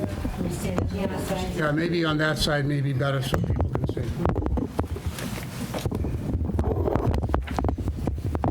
All right, so this plan right now in front of you, is the mic on? Yeah, I guess. So this plan here is the current plan that we have presented with you with 180 parking spaces. To access the site, what was that? 180 units. So to access the site, we've provided our driveway access on the westerly side of the property, which is the highest point on Main Street. So that helped us with elevation-wise. The first 110 feet of this drive aisle is sloped at a 4.5%, which is still ADA compliant. And then after that, the entire site, parking lot and access sidewalks and stuff are all graded at about 1 to 2% to allow for accessibility and to drain waters onto the low points. As you can see from the site plan here, we have continuous pedestrian routes and vehicular routes around the site where there's really no dead ends, and then we have the parking lot here on the west side that again provides a continuous loop for cars to get in and out. The next slide, please. Next slide. And the next one. Next one. This one here is our grading and drainage plan, as you can see from the contours. And can you do me a favor, just so, because some people, if they're not familiar with development, if you could actually point to the buildings and how many units are in each building approximately, so they got a kind of an idea of. Okay. Because some people may not be, they're looking at lines and boxes. Yep. And some people, and I know they don't understand the elevations, topos, any of that stuff. Okay. So basically this building here, Building A, which is the one that fronts on East Main Street, is a 3-story building with 36 units. Then we come up here and we got 3 buildings that are run parallel with each other. Each one of these are 4 stories each with 48 units each. And then in the middle here, we have our clubhouse that's about 5,200 square feet of space with a pool and a pool amenity shed area to accommodate the equipment associated with the pool. So go over the, if you would, go over the back of the site and the left side of the site so that any people that have houses back there can see where the property line borders versus where they are, let's say. So that green area on the top. Now here is all the existing wetlands. We have wetlands that surround the property. So basically the wetland line comes on from this corner here comes down all the way out to East Main Street. And inside that wetland system, there's an existing drainage ditch there that directs water towards the municipal drainage system out on East Main Street. The property line is shown here in the red shadows line, and it goes out to Prairie Street, and then it kind of continues up through here. Again, as previously mentioned, drive access is on the west side, and it provides a continuous loop around all the buildings with sidewalks. And then, as previously mentioned, on the grading, we started on the high side, being on the westerly side of East Main Street, and we come up at a 4.5% grade to get the elevation. And then after that, the grades pretty much are relatively flat at 1 to 2%. We have a stormwater management system here, which consists of deep sump hooded catch basins located throughout the parking lot and low points. And each of those catch basins are interconnected to manholes, and then those manholes eventually flow into a water quality structure to provide 80% TSS removal prior to being discharged into an infiltration basin underneath subsurface system. One here, we have one at the southeast corner, and then we have one on the westerly side of the property. All those outlets, drainage systems have been designed with outlet control structures to meet pre-development conditions for flow rates. The system has been designed in accordance with the Massachusetts Stormwater Handbook and in accordance with the MS4 general permits for Massachusetts. Next page, please. And the next one. This plan here is basically showing the utilities for the property. Basically, we're showing each building will have a separate sewer connection into an internal network of sewer pipes and manholes that are going to flow with gravity down to East Main Street and tie into the existing 8-inch line on East Main Street. Once they get into the existing sewer system on East Main Street, it's going to flow westerly towards the sewer pump station at East Main and Medway. We are working with the sewer department to potentially upgrade that pump station out at the intersection of East Main and Medway. For the water system, we're proposing to tie into the existing 12-inch main on the northerly side of East Main Street. The water line is going to continue through our property, and it's going to loop around all the interior drive aisles, and each building will have its own separate connection for domestic and fire service.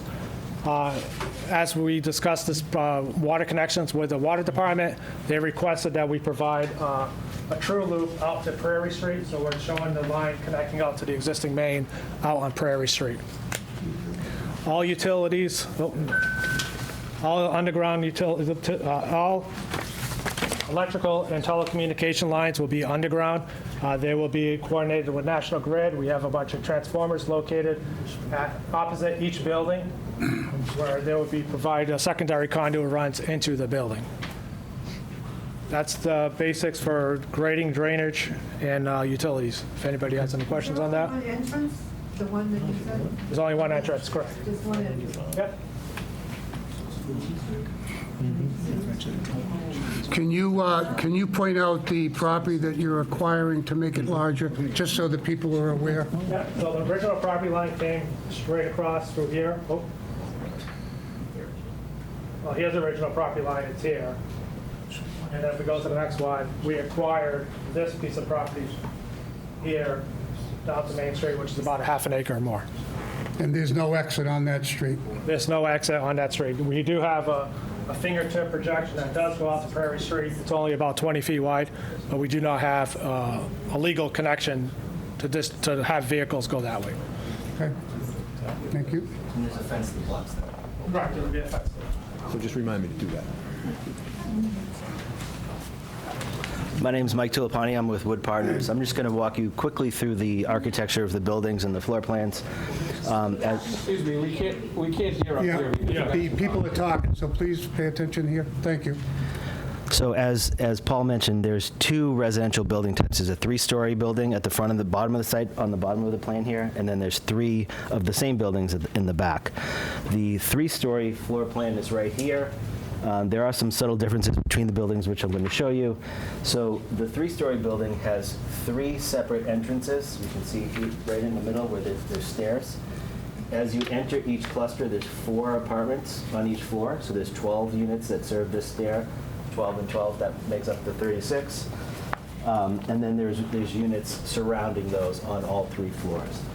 On the 4-story building, which is shown down here, The entrances to the buildings on the exterior sides, with the stairs on either side as well. So this building has a central corridor, and the apartments are similar to a hotel. Like if you think of a Marriott hotel, there's a central corridor with doors on both sides of the corridor. So the buildings are set up slightly different. The three-story building has 36 units, 10 one-bedrooms, 4 one-bedrooms plus dens, and then 14 two-beds. The four-story building has 24 one-beds, 22 beds, and 4 three-bed units. 4? Four three-beds per building. How many? 4. 4. So that building total units on the four-story is how many? 48. 48. 48. You can go to the next slide. So these are the straight-on elevations of the three-story building, which is again is in the front of the site. All of the buildings have pitched roofs, as you can see in these renderings here. These angles are the roofs. They're asphalt shingles. The rest of the building is broken down into bays, which you can see here, which have again separate roofs. Front and back elevations are fairly similar. The materials are fiber cement panel. With board and batten, and you can see these verticals. And I have some renderings I'm going to show you that shows it a little better than this, but I'm just going to walk through it. And then lap siding at the upper floors. And then there's some board and batten mixed in to give it a little different flavors. These bays here are bumped out 2 feet to get some dimension and some shadow lines. Okay, we can go to the next slide. This is the same elevations of the four-story building. Very similar, but again, these are the end elevations, so the entrance is here instead of in the middle. There's multiple buildings.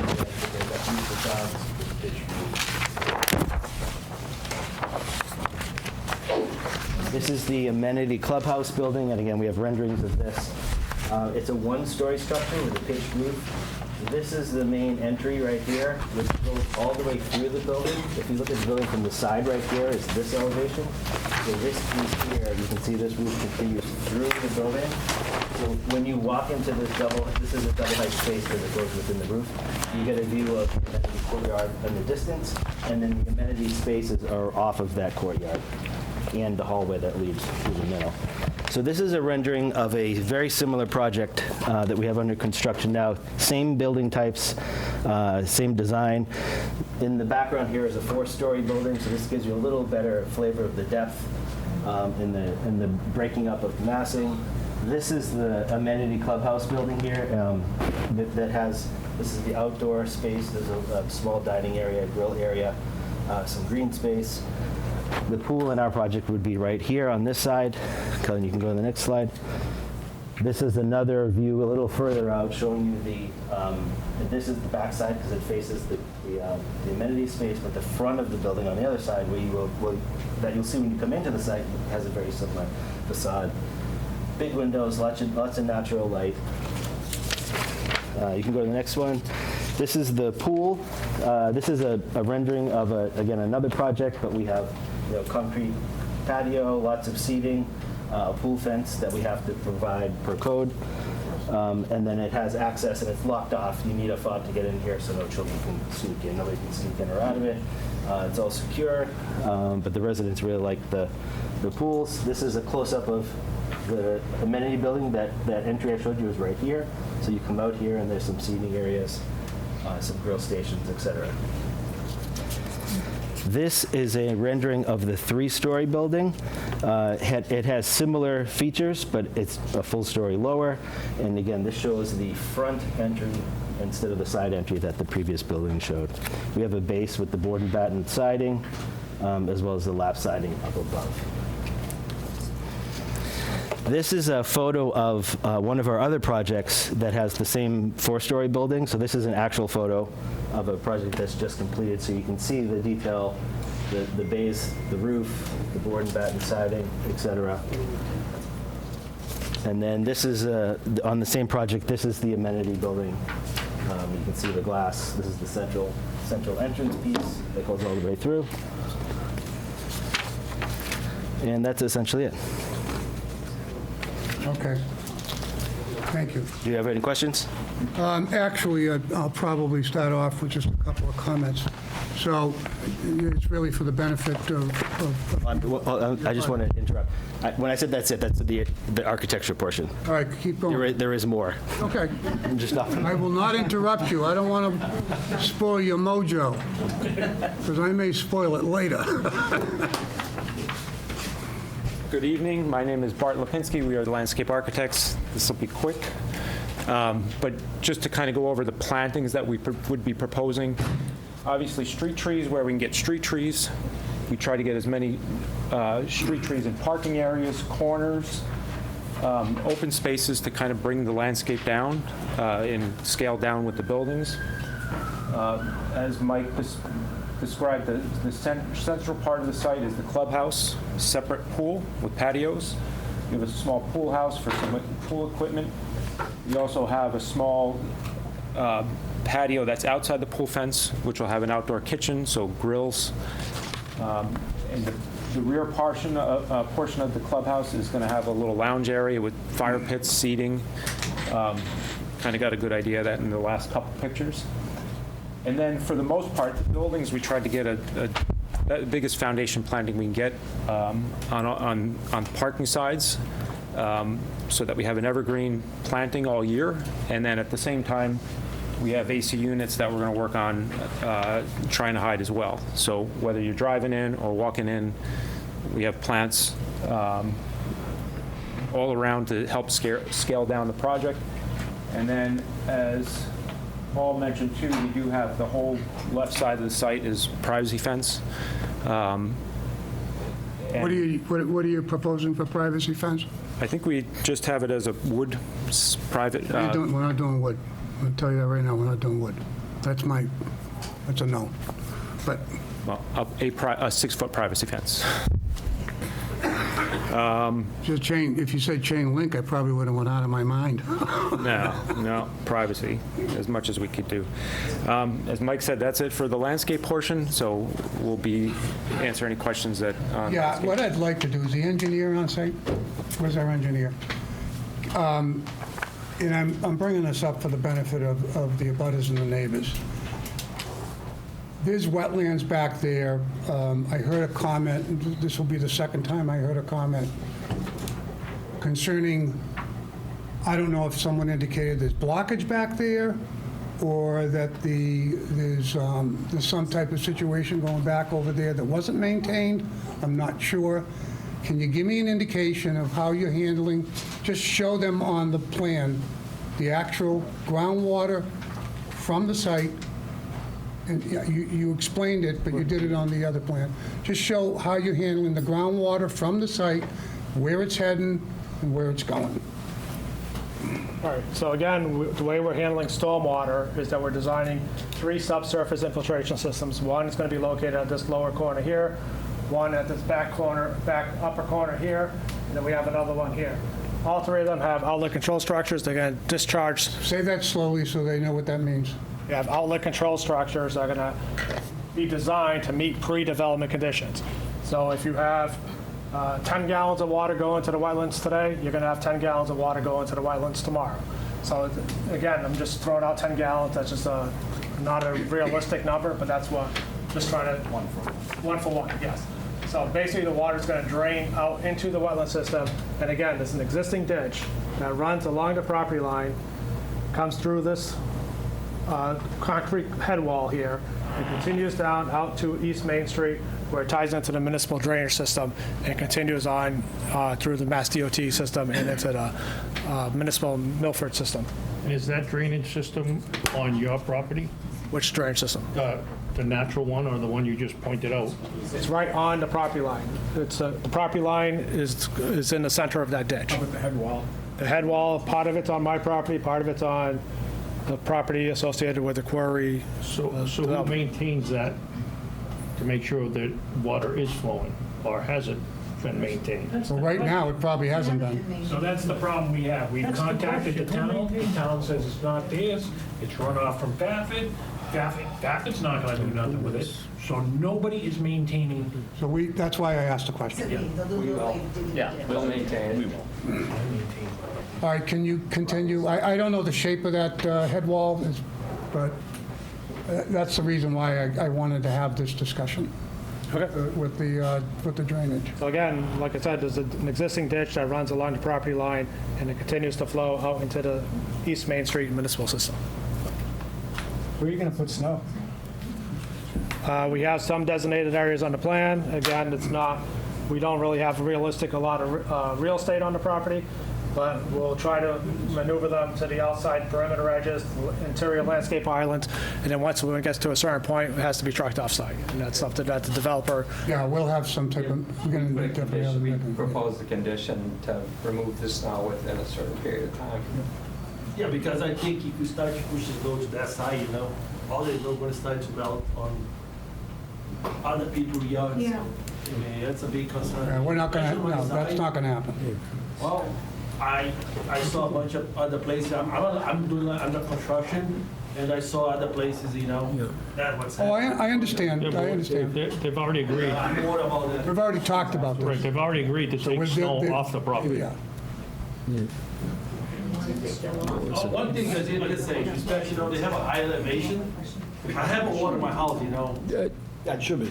Water table up there is high. The water table's up there high. So let him go through, and then we'll start addressing some of this. Go ahead. So you're good? I'm good, yeah. Please do the traffic, because that's going to be a bone of contention. You don't think it's going to be nice and quick, Mr. Chair? Can I interrupt real quick? Let him get through this presentation. You guys will have plenty of times for questions, I promise. But the constant going back and forth and bantering amongst yourselves doesn't help anybody. Well, we can't hear. Okay? Thank you. Thank you very much. For the record, my name is Daniel LaCivita. I'm a traffic engineer with Manassas & Associates. We are the traffic consultants for the project, and we completed the traffic study, the transportation impact assessment for the project. You can jump forward 2 slides, Colin. Just kidding, sorry, it was only 1. So back 1. So just kind of give you an idea of where we started and where we have ended as of this point as it relates to traffic. You've heard mentioned a couple times a peer review. The traffic study that we prepared was one of those things that has been peer reviewed. And what peer reviewed just essentially means is another professional traffic engineer hired on behalf of the town of Milford has reviewed our traffic study, reviewed the methodology that we've completed the study with, reviewed the outcomes that we proposed, as well as the recommendations relating to the transportation infrastructure. So it started in January of this year, where we published the traffic study, where we essentially assessed the impacts of the project. Then the first peer review letter from the town's peer reviewer, BSC, came in early April, which pretty much just provided minor comments as they related to the traffic study. In general, they indicated that the study was performed in general accordance with industry standards, and they generally agreed with the methodology, outcomes, and recommendations. There were just a few minor, essentially, requests for more information, which we then followed up with a June 2nd response letter. We took no exceptions to any of their comments and provided full and detailed responses. That a couple days later, we received essentially a clean peer review letter from the peer reviewer stating that they had no additional comments that we hadn't answered as of that time. So that's kind of where we have ended at this point as it relates to transportation. You can go to the next slide. This just shows the location of the project. One thing I will note is that, just for the record, this does not show the additional parcel of land. This is from the original traffic study we had prepared. Similarly to that, we have not gone back and not updated the numbers as a part of the traffic study with the reduction in trips. The original study we did was for 200 units, and we have essentially taken the stance that the recommendations as they relate to 200 units, any of our analysis that we completed, remains the same for 180 units, despite the 10% reduction in total number of units. Next slide, please. So the study area that we assessed for the project consisted of a number of major intersections along East Main, along Route 16, which is a Mass DOT-owned road by the vicinity of the project site. Starting from, we'll go west to east, the farthest west being the signalized intersection with Cedar Street, which, as I'm sure all of you know, also goes up and connects to another interchange along 495 up there. Then coming to the east, we looked at Hamilton Avenue, which is a one-way road at this intersection that provides the fastest way, say you're coming from the project site or coming from the interchange over here, provides the fastest way to get to Cedar Street, going into that part of Milford. Then the major signalized intersection with 109 as well as Prairie Street. Then going past the project site, which is about here, going over to Fortune Boulevard and Beaver Street. So that was the study area that we assessed. We went out and we conducted traffic counts at all of these intersections, as well as on Route 16, right by the vicinity of the project site, just to assess baseline existing conditions. And I'm sure that none of you here need to be told this. Route 16 carries a little under 12,000 vehicle trips over the course of an average day, with anywhere between 700 to 900 vehicles during the peak hours, the rush hours, when most people are commuting to or from work. What I'm sure you also don't need me to tell you is that based on these traffic counts and based on our existing conditions analysis, we did note that there was some existing operational deficiencies, is a kind of fancy way we like to say. There are some delays and some queuing at a lot of these intersections. A lot of you may have seen them here today. I myself also drove through them today. So you do not need me to tell you that.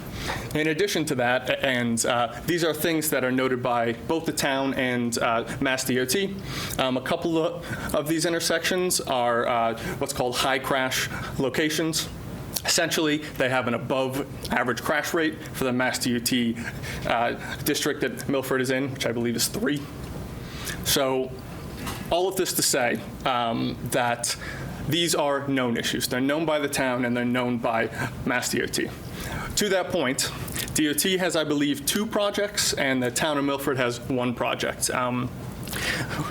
Within this area, either along Route 16 or on Route 109, that already have funding for the design and construction and implementation of roadway improvements, with a overall effort to fix some of the capacity restraints, as well as, more importantly, to enhance safety for all users of the roadway, for motorists, for pedestrians, and for bicyclists.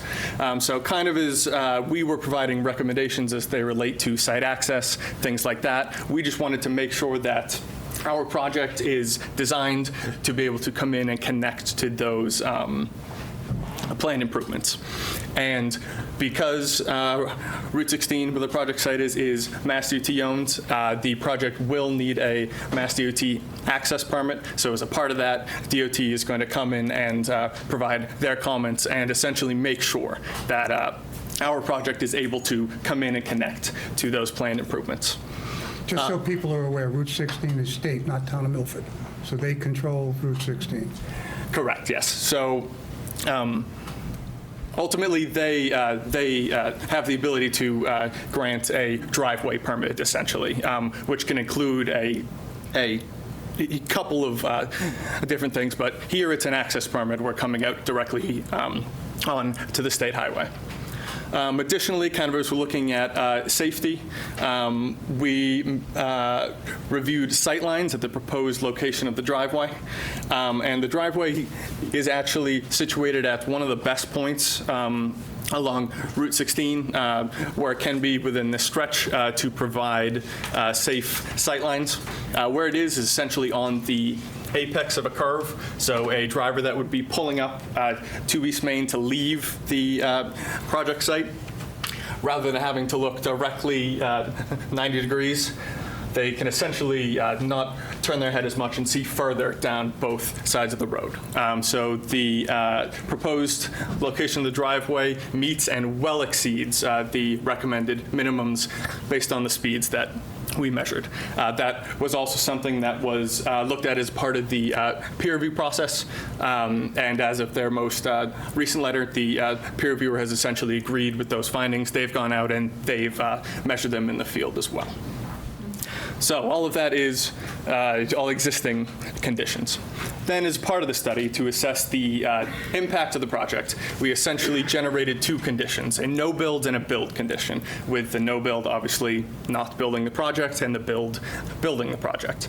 To essentially make sure that the project can be accommodated under existing conditions, but as well as future conditions. So what we essentially did... Did you say Millville?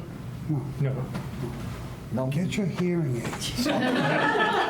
Sorry, I'm trying to be as loud as I can, No, too. no, no. What did you associate with the first comment? It was what? No build. No build. No build. I'm No sorry. build, sorry. Build. Anybody have a hearing aid? Maybe you got a hearing aid? No build. I was a little confused as well. I was like, Millville? You're talking fast. I says Millville. A no build and a build condition. Remember, you gotta go easy. Go ahead. I'm gonna catch crap about this later on, but go ahead. Yeah. I figured that was coming. Yeah. So as a part of the no build condition, we did two things just to essentially bump up traffic numbers from the counts that we had additionally done. So we included traffic associated with, I think, 6 or 7 additional developments that are proposed or approved within the area. A couple of them, I believe you heard discussed earlier tonight, as well as just applied a general growth rate to all of the traffic that we had counted, just to essentially account for any unseen development as well. So that generated our no build condition. Then for our build condition, next slide, please. We were on that one for a while. We estimated the vehicle trips that we expect to be generated by the project site. So once again, this is for 200 units. We did not adjust down, even though the project is now down to 180 units. So this is using the industry standard Institute of Transportation Engineers, or ITE. They are the nationwide standard. They go out and collect many, many, especially for multifamily residential studies about trip generation and parking demands, things like that. So based on these standards for the 200-unit project, we expected on an average weekday to generate a little under 1,000 vehicle trips over the course of a 24-hour period, acknowledging that most of those are really going to be between 18 to 16 hours, right? There's not going to be a ton of people leaving or coming back at 2 in the morning, with about 75 to 80 vehicle trips during those peak hours, those peak commuter periods of rush hour, if you will. So a couple things to note about these numbers is a vehicle trip is a one-way trip. So when we're looking at the daily number or even the peak hour numbers, a motorist that leaves in the morning and comes back from work counts as 2 trips. So 900-ish vehicles, 900-ish trips is 450 vehicles leaving or entering. Same thing with the peak periods, although obviously there's more leaving in the morning and coming back during the evening. Just to kind of give a, because the units were reduced by about 10%, I went through and I just double-checked the numbers for 180 units, and it's about a 10% reduction in total overall units. So similarly, we expect about a 10% reduction in trips as well. It goes down to a little over 800 vehicle trips over the course of an average day, with about 70 during the peak hours. And this is one of the most common questions that I get is, how can you say that the project is only going to generate this many trips during the peak hour? And what we essentially do is we look at the worst-case scenario during the weekday morning and during the weekday evening. So we have hours and hours of counts at all of these intersections, and we go through and we pick the worst peak hour, where there's the most vehicles on the road. Similarly here, we look at the hours that the project is generating traffic and select the peak hour for the project, where the project generates the most vehicle trips. We then put those two combined on top of each other, which sometimes it works out where they aren't actually generating at the same time. Sometimes maybe the roadway is by a school or something like that. It peaks from 2 to 3, but the project generates the most traffic from 4 to 5 when people are getting home, 5 to 6. But for the purposes of the study and to be conservative, we take the worst of the worst and combine those, analyze those, such that we can then make the argument that this is how the intersections operate at the worst of the worst. So when there's less traffic, things are going to operate better with less delay and less vehicle queuing. Can I just ask you, can you go back to the previous slide real quick? I have one question. Of course. On your site, would you anticipate whatever amount of units end up there, whether it's now or later, coming out of that site, they'll be taking a left to go on Route 16 to head to 495? So if you're going to... The majority would be doing that? So if you're going to actually jump forward to... This is the proposed distribution that we assigned the vehicle trips to. This is based on census data for people living within the town of Milford, looking at where they work, as well as also looking at existing travel patterns, just to kind of see where our residents of Milford, people going through the study area, travel now. So to answer that question, how we essentially broke it down was, and I'm going to get in your way here, we assigned essentially 15% of traffic going up towards Cedar Street and going up towards the 495 interchange up there, and further up towards Dilla Street. That Hamilton Street you're referencing right now? So, yes. So, both of these. Because Hamilton is one way going north, we essentially assigned all the traffic coming back. They can't go down the wrong one-way street. So 15% of it comes down to Cedar Street, and 15% of it goes up Hamilton Ave. Similarly, 20-30% going up towards Fortune, going up towards the interchange over there, with then a significant amount also going down Route 9, 35%, and some going towards the center of Milford. So to answer your exact question about where we expect people to go from the site, based on these numbers, it's about a 70-30 split, with 70% we expect to leave and enter coming from the west, and then subsequently 30% coming from the... I don't see, coming out of that site, once someone's in there, I don't see anybody going down to the light and then taking a left going to Medway Road.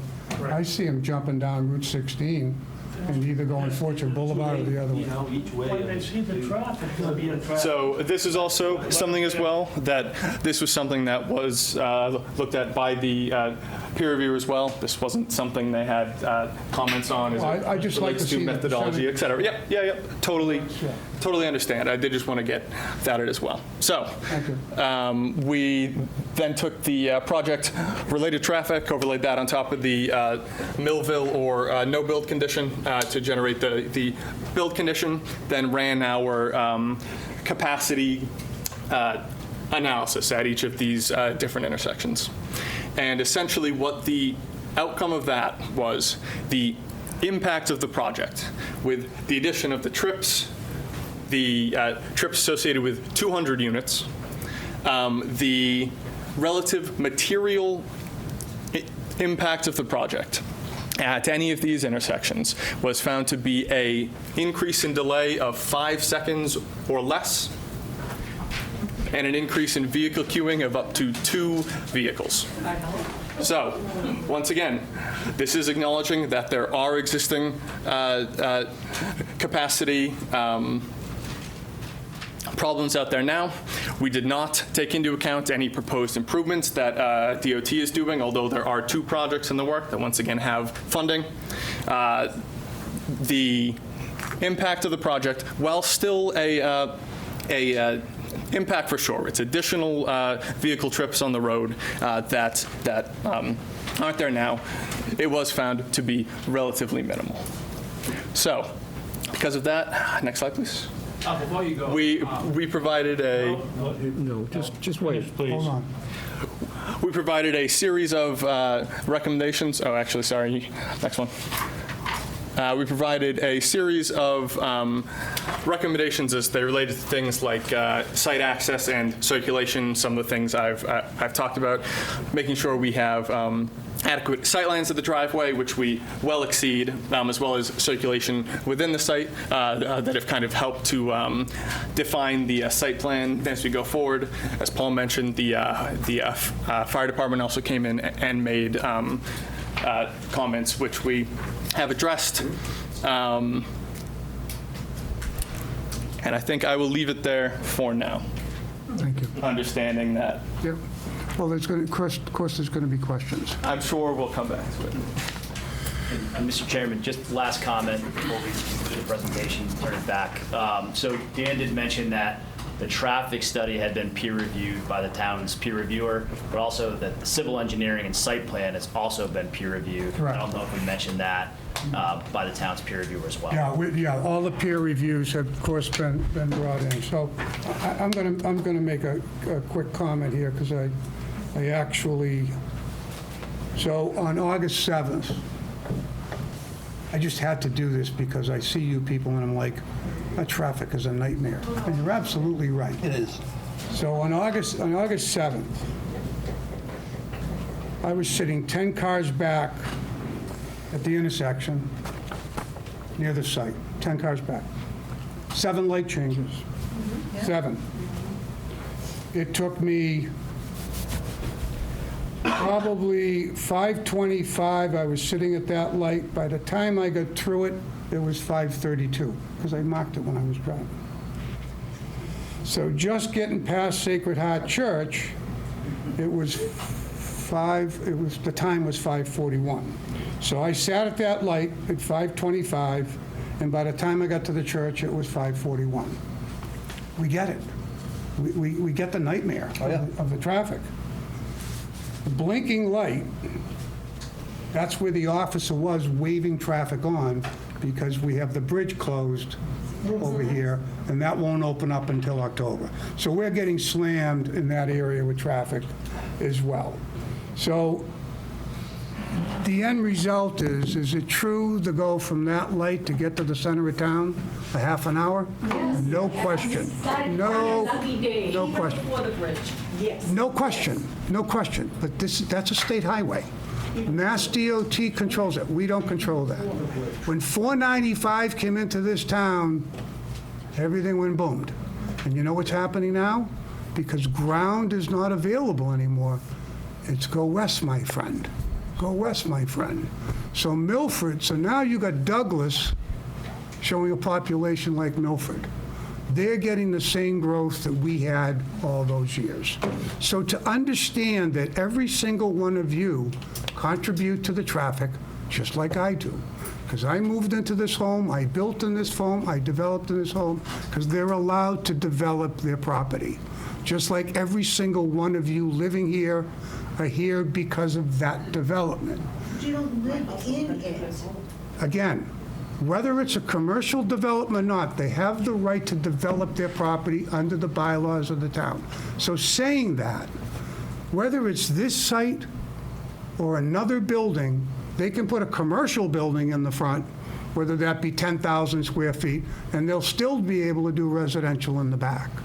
So the end result still becomes that a developer has the right to develop their property, so does a homeowner if he's got land. They bought this property knowing it was zoned single family. Again, it's commercial in the front, residential in the back. Deer Street, please listen to, please understand, I'm trying to give a small education so we can answer your questions properly. Deer Street is zoned OR, office park. What's up there? Residential. And you know why? Because the 40B development process can skate those zones. because of the mass housing letter that they provide. Just because, if it's an apartment, it doesn't mean it has to go on residential.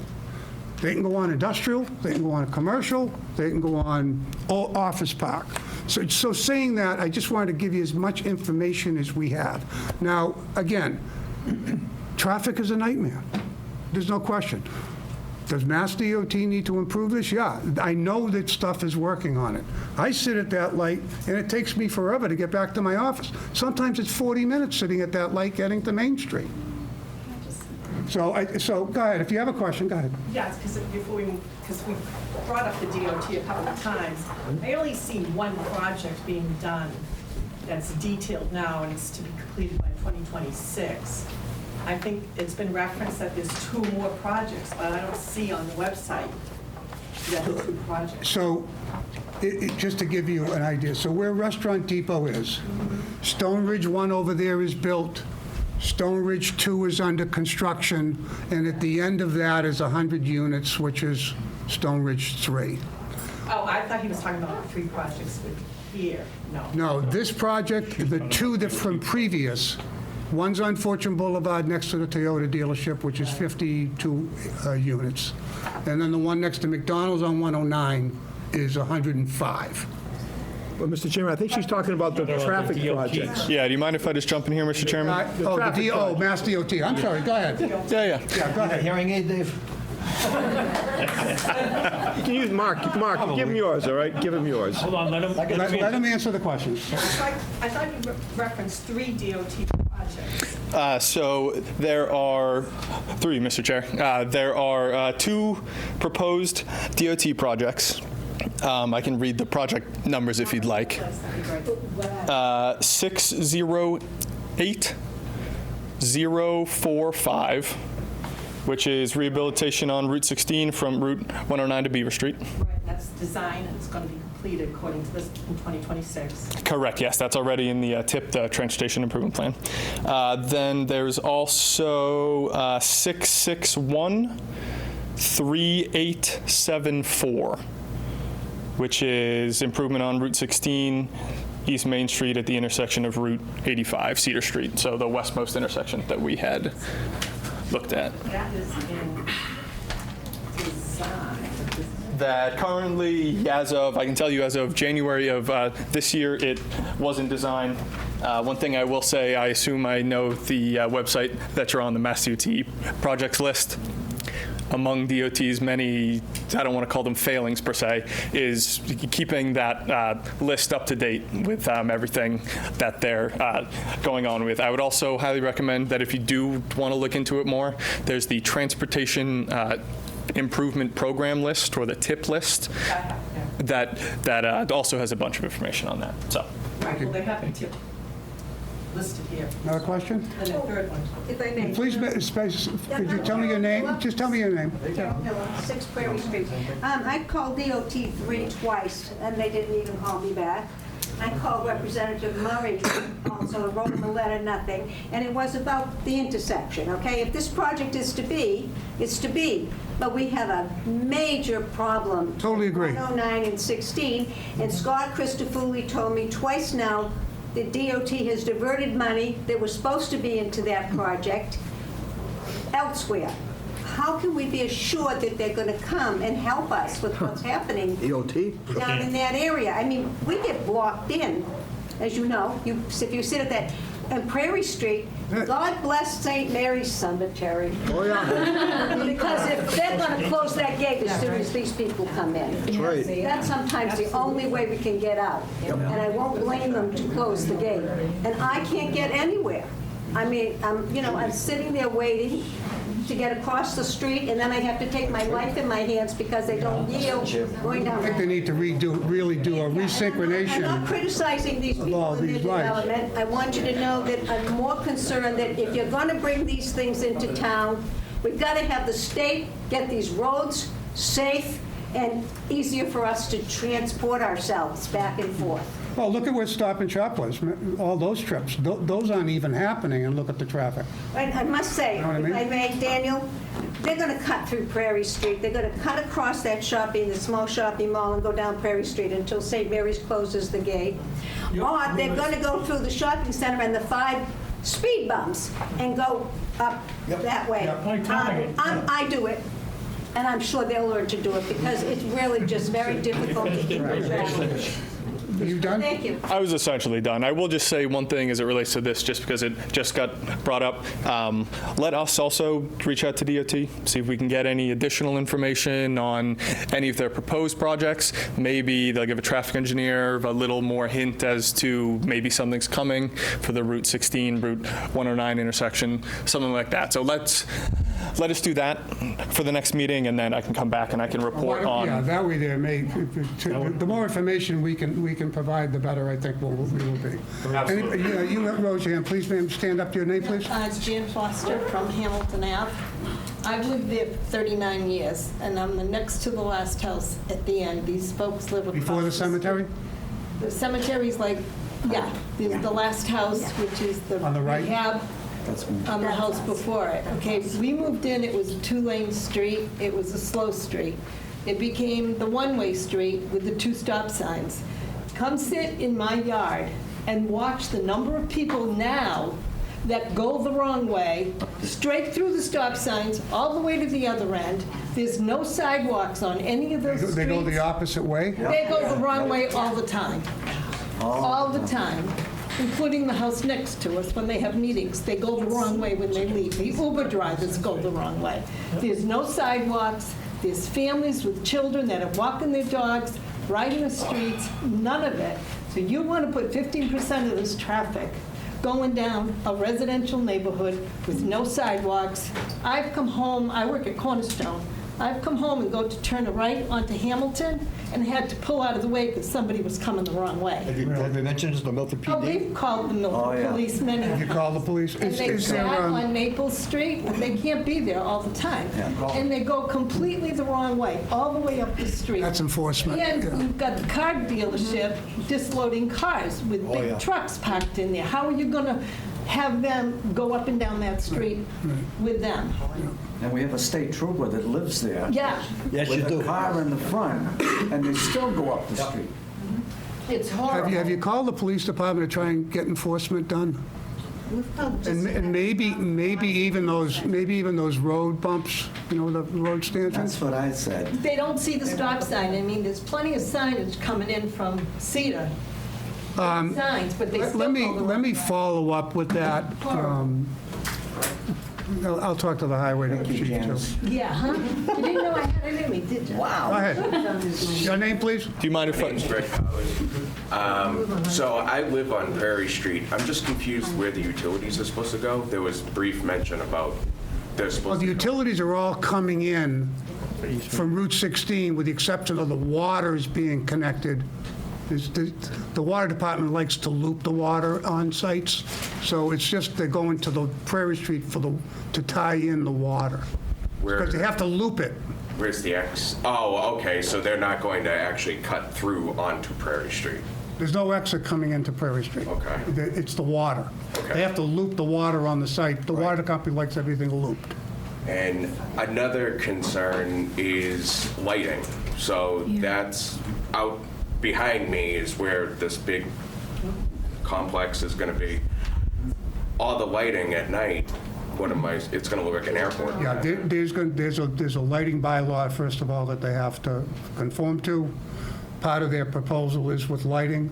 We need to get a better identification for you on how that lighting is handled within the site, that it's not impeding over to your area.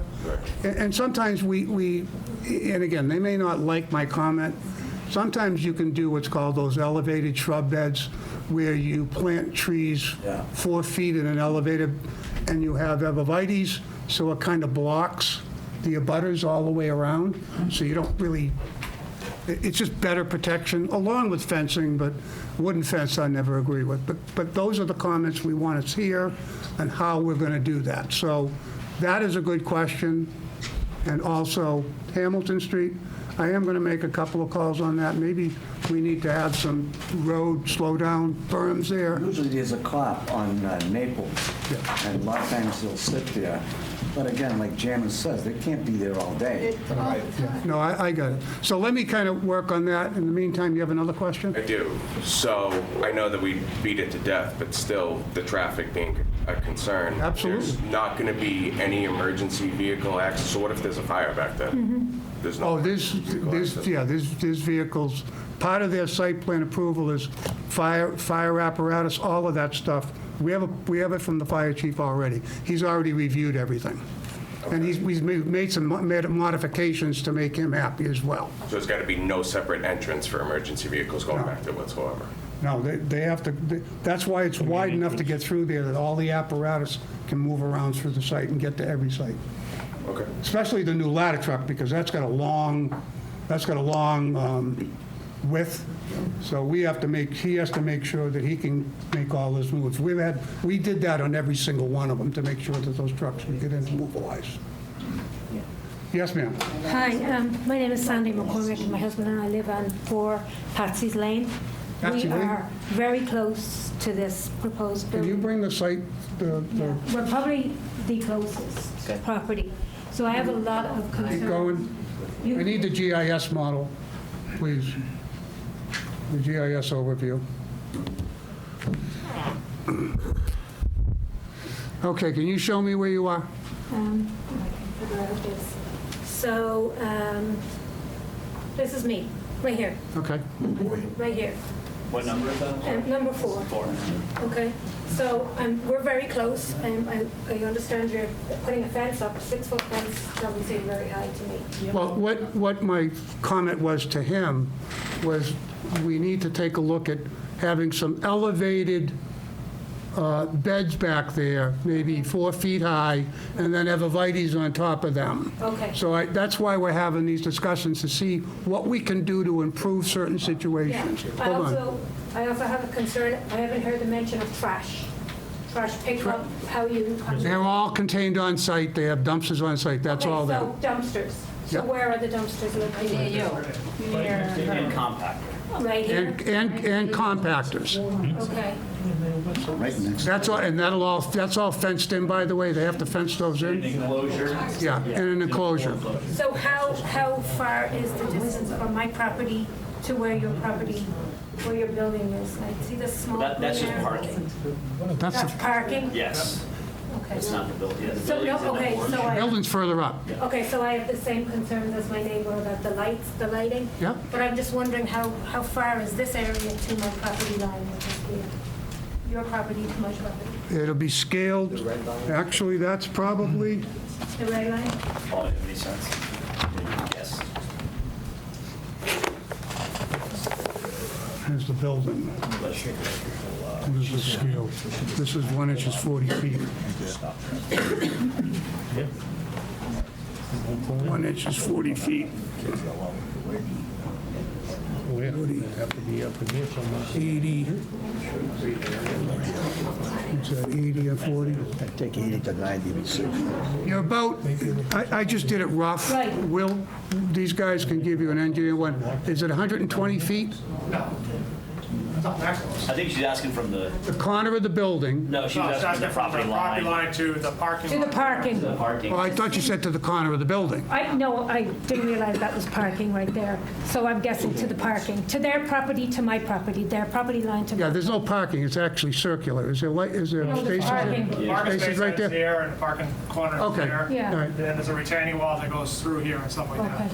Okay. I want to say it's probably around 10 feet or so, but I got a reduced copy here, so it's kind of hard for me to... So we're showing a retaining wall, and then we're showing the fence to the left of the retaining wall in Okay. the red outline. We'll get in touch with you. Yes, please do, because again, I found out about this from a neighbor. You know. Mr. Chairman, if you could, if you have this electronically, which I know you do, if you could send that to me tomorrow electronically, make it easier to put it up on the town's website where it'll be available to everybody. Also, I have just one other question. I've walked into that property because it's right on my line. There's a lot of huge boulders in there that, I don't even, you call them boulders, they're enormous. How, ledge, and so that all Yeah, is, so that will have to be every site, blasted. Milford is Rock City, so Right. What they do is if there's any form of, they can split with a hammer, or if there's any form of blasting that they have to do sites assessments to your property. They camera it, and then they do a seismograph as well.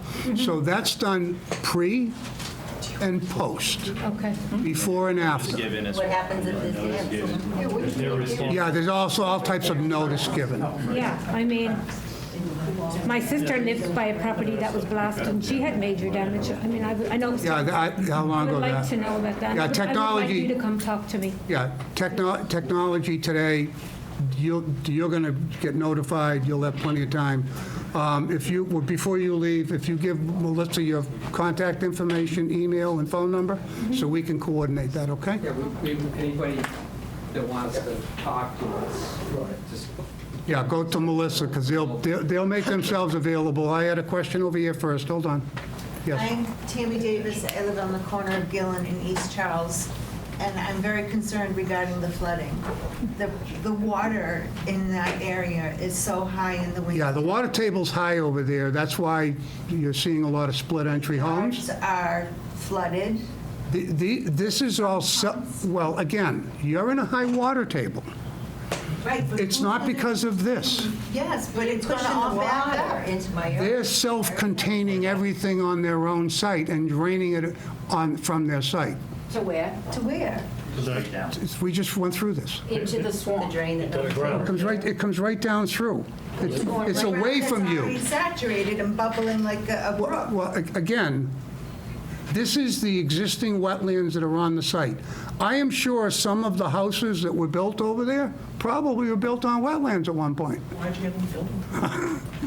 But still, nobody's maintaining the catch basins and where the water runs through. Nobody owns the property. They agreed earlier that they will maintain They're that. going to maintain all of this and control. They'll have to St. Mary's maintain. Cemetery? This is part of, St. Mary's Cemetery is not part of their site. Right, they can But only, that's where that brook all comes through, and then it also comes from all the runoff from But the, St. Mary's is not part of that this site. brook, or that runoff. They're going to control and take care of everything on their site. That may actually help you if some of that water is going on their site. It is.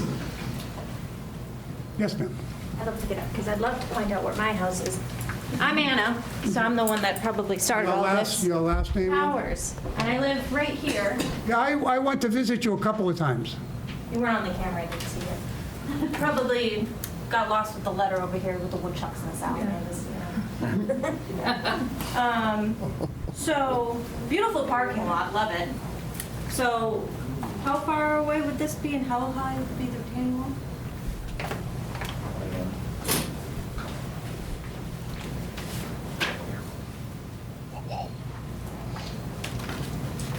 And You got some- landscape architects. You have some big pines over there, I Ann. do. Can you remind me, I think in. Shallow roots. Weston, and Wellesley, they still do the replacement DBH, right? When you remove trees, you have to replace per site in caliper. Well, every town's different, so we have to follow what the Because the 2-inch caliper, I don't think they're gonna cut it, and I don't think the 6-foot arborvitae are gonna cut it, even on a berm. So I do this too, plant bar. So if I have a a little wall and a 6-foot dinky fence and this little berm, I'm still gonna see this from my nice kitchen. Me too. Same with You're going Marion. to see any development that's going to be in there. Oh, yeah. Yeah. Just like the way you live was developed, and that's why you're there, because someone built on that site. Yeah, it's You 100 will years see, old, yeah. you will see something there that's being developed. doubt it. It's 100 years old. Single family. Key is, it's all single family. Again, this is a 40B application that we're dealing with, so we're trying to deal with that. But you don't have And they can go in any zone. We do need to hear this. have to hear the hearing. We have to hear the hearing. Commercial zones, right? Well, We that's have to different. hear it. We have to hear it. I'm not saying it. That's what we're doing right now. One, What they're saying. You have to worry about it. One discussion, please. They get appealed and they get everything they want. He's been here every other meeting, but To address your comment, this retaining wall is going to average anywhere from 3 to 5 feet above grade. okay. And then the parking lot here, at this corner is about 12, 13 feet, and that one there is about 5 to 6. Again, I'm just using reduced plan, so it's kind of hard to scale it, but I can get those numbers for the next meeting and stuff like that. And then again, is there going to be any utilities coming through my driveway? Just water line connections per the water department's request. We're tying in a water line to tie it to the line. So 315 with the hammer is going to be in my driveway, so just let me know. Well, wait a minute, now what about the driveway? Our driveway gets messed up. Yeah. Who buys us a new driveway? I'll make a pot of coffee for the board. It's on their property. Yeah, we're not doing any work on anybody's driveway. They're not doing any work on someone's driveway. I have a utility easement, that's the right of my driveway. The water line. You don't, again, they're on their own property. So this green strip is next to my driveway. Okay. So, but it's not on your property. My garage. This is a GI, by the way, this is an aerial overlay, so it's Well, come down. approximate. Come down. I was there. Come on down. I was there. I went and tried to see you twice. After 6 months, this has been turned in front of the board. This hasn't been So- 6 months. So regardless, you're going to make this building, you're going to put a machine here, you're going to hammer all this out. So you're going to have a machine, an excavator, between Marty's kitchen, the fence, and my driveway. It's gonna be maintained on their property. It's on their property. It's on their property. Absolutely. How wide is that? 20 feet. 20 feet, they said. Okay, so let's just do this real quick. Let's pull it up. For everyone who looks up 9 Prairie Street, the Google machine.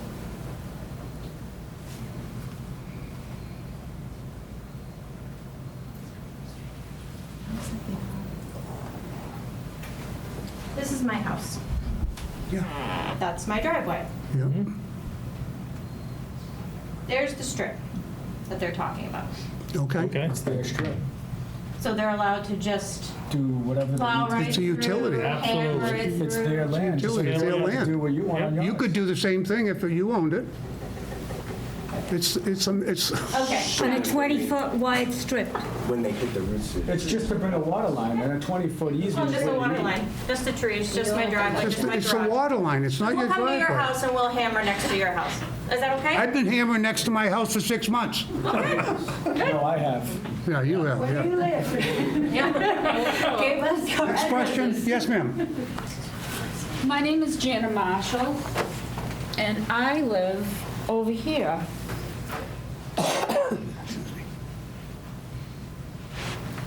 This is me, all this. My question is, you're saying that the retaining wall over here is going to be 5 feet. How much is the retaining wall over here in the back of the lady that lives on Patsy's Lane? And over here, how high is that retaining wall? Tell me it's going to be at least 60 feet. 6 feet? 60 feet. We're gonna, your land from Route 16, if you're gonna go straight, you have to fill from where you have This three, corner here is 10 feet tall. where you're going downhill? You're not going straight across? We're going From up. 16? Yeah. You're gonna build up, right? Yeah, I know. So we're 10 feet higher back there. From the ground in the woods, you're going up 10 feet. Yes, the bottom of the wall will be 275, top of the wall is 284. So that's 9.74 I feet. don't believe it. I just don't believe it. I don't believe it. Your land now, you have this land that's even Route 16. A lot was filled in. Here's a lady at Patsy's Lane. Here's the other lady next to her. Now, you have to build up all this and then put up a wall. You're not going to make that land even? It's more than 10 feet. More than 10 feet. You want to come and walk it with me? No, I don't have to. Why? I'm telling you what the plan says. I don't It's believe 10 it. feet. No. They did it, And then why do you have to have the trash over here next to the neighbors? Why don't you put the trash over here next to Fairford's land? And then explain to me, please, again, please. I'm trying to understand. You have these containers that are supposed to gather the runoff water, and it's going to seep into the ground, and then the excess, you said 10 gallons, but you know it's going to be a lot more than that, going right here into the swamp, right? And then this swamp now has to build up higher to get over, you called it a something head, but I call it a dike. What's it called? I call it a concrete head wall, that's what I said. Concrete head wall. So now the water has to build up in here higher than that head wall to get over and go under Route 16 and go wherever it goes. So you're not saying that this is not going to build up higher? We are not going to have more water? You know, we're all septic system down here. We don't have town storage. What's going to happen to us? Again, the engineering aspect is designed, and the town planner is actually reviews and approves all this. Right. To make sure Yeah. that everything that's on that site stays on that site and is Yeah. drained properly. When I have a That's problem, not am my I job. calling you? That's not my Who job. am I calling? You contact the town engineer. Who's the town engineer? They're here now? Listen, my ninny. Yes. My ninny, that guy that was down there? No. That was John. Elizabeth, my ninny. Elizabeth, my He's ninny. an engineer and the town engineer. Well, we'll have to call her then. if Yeah, this goes no, through. and I would definitely, if you need to do that, that's fine. These people are happy to meet with you as well. Thank you. Anybody else? Yes, sir, go Guy ahead. smiling because he thought he was going to be in the hot seat We're tonight. happy to, I guess, pay for the peer reviewers to come in and answer questions. Yeah, again, if they need more additional meeting, we can certainly have Yeah, to we're do that. happy to meet with anybody. Absolutely. And they'll make arrangements to meet you at your site too, just to kind of walk through that for you. They're happy to do that. Next question, yes, Michael? Mr. Chairman, is there any reason, so since the buildings, one building's been cut down to 3 levels rather than 4, we saw that actual picture of one of the buildings, it's pretty imposing. Is there any reason why that 3-story building couldn't be the one on the far left and leave the 4-story out towards the street? Anything's possible. Minimize the impact from the people on Prairie Street having to look at that building or from Patsy's Lane having to see that building versus keeping that a 4-story building. That's the one closest to the neighbors. We actually asked you. Was there a strategic reason why that was done that way? We asked. So happy to take a look at that. I mean, so the change was done when we went from the 200-unit plan to the 180-unit plan. And no, I mean, look, it could be revised on which building went down in height. We felt like, given that building was up on a retaining wall over East Main Street, that made sense, but I mean, happy to take another look at that. And now that we have some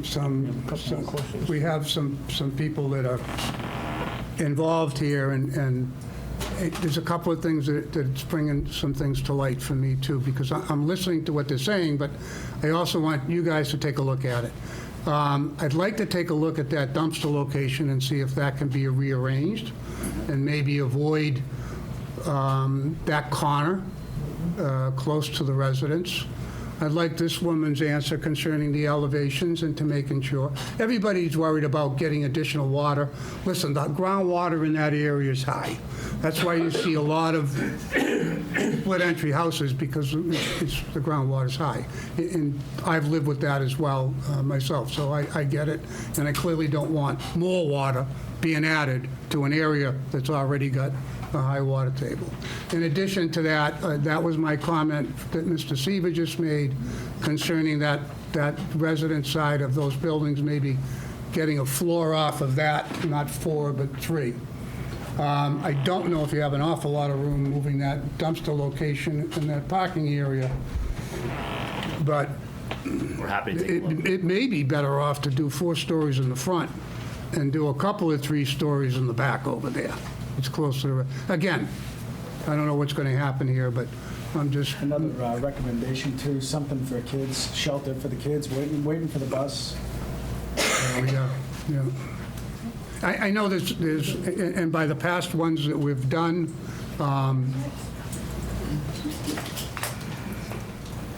if we can get a cross-section, specifically for this woman's comfort, if we can get a cross-section of the neighbors' area on that whole corner and in the back, to give us a cross-section of their base lawn and then high any walls are over there, so they've got a visual effect of what that's going to be next to them, if that's would be possible.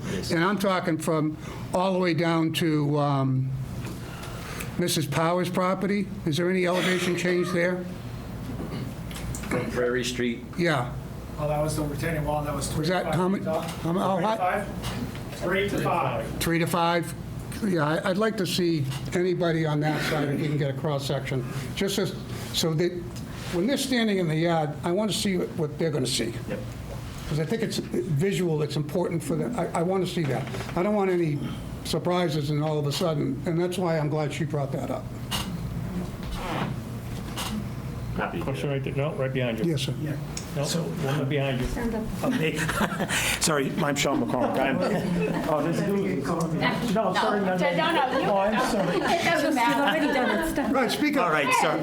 Go ahead. All right. Stand up. All right, just my concern is, sorry, I'm for Patsy's Lane also with my wife Sandy, but, you know, we can see all our neighbours on Prairie Street, that high water table exists as is, we understand. Right beside us is a pond that gathers water.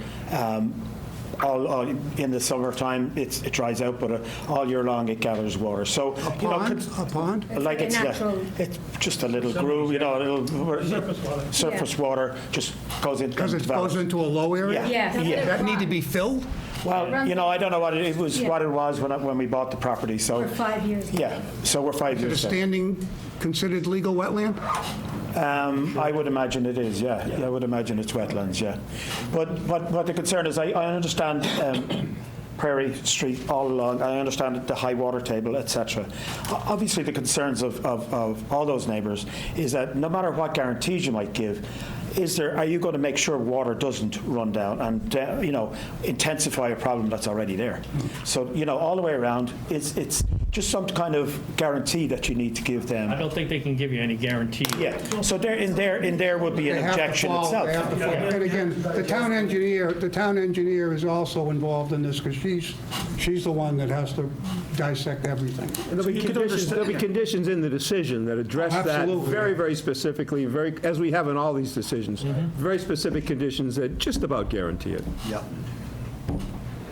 So will the town stand behind it if they do I just said grant it? the town will be there to enforce the conditions if there's a problem, of course. Okay.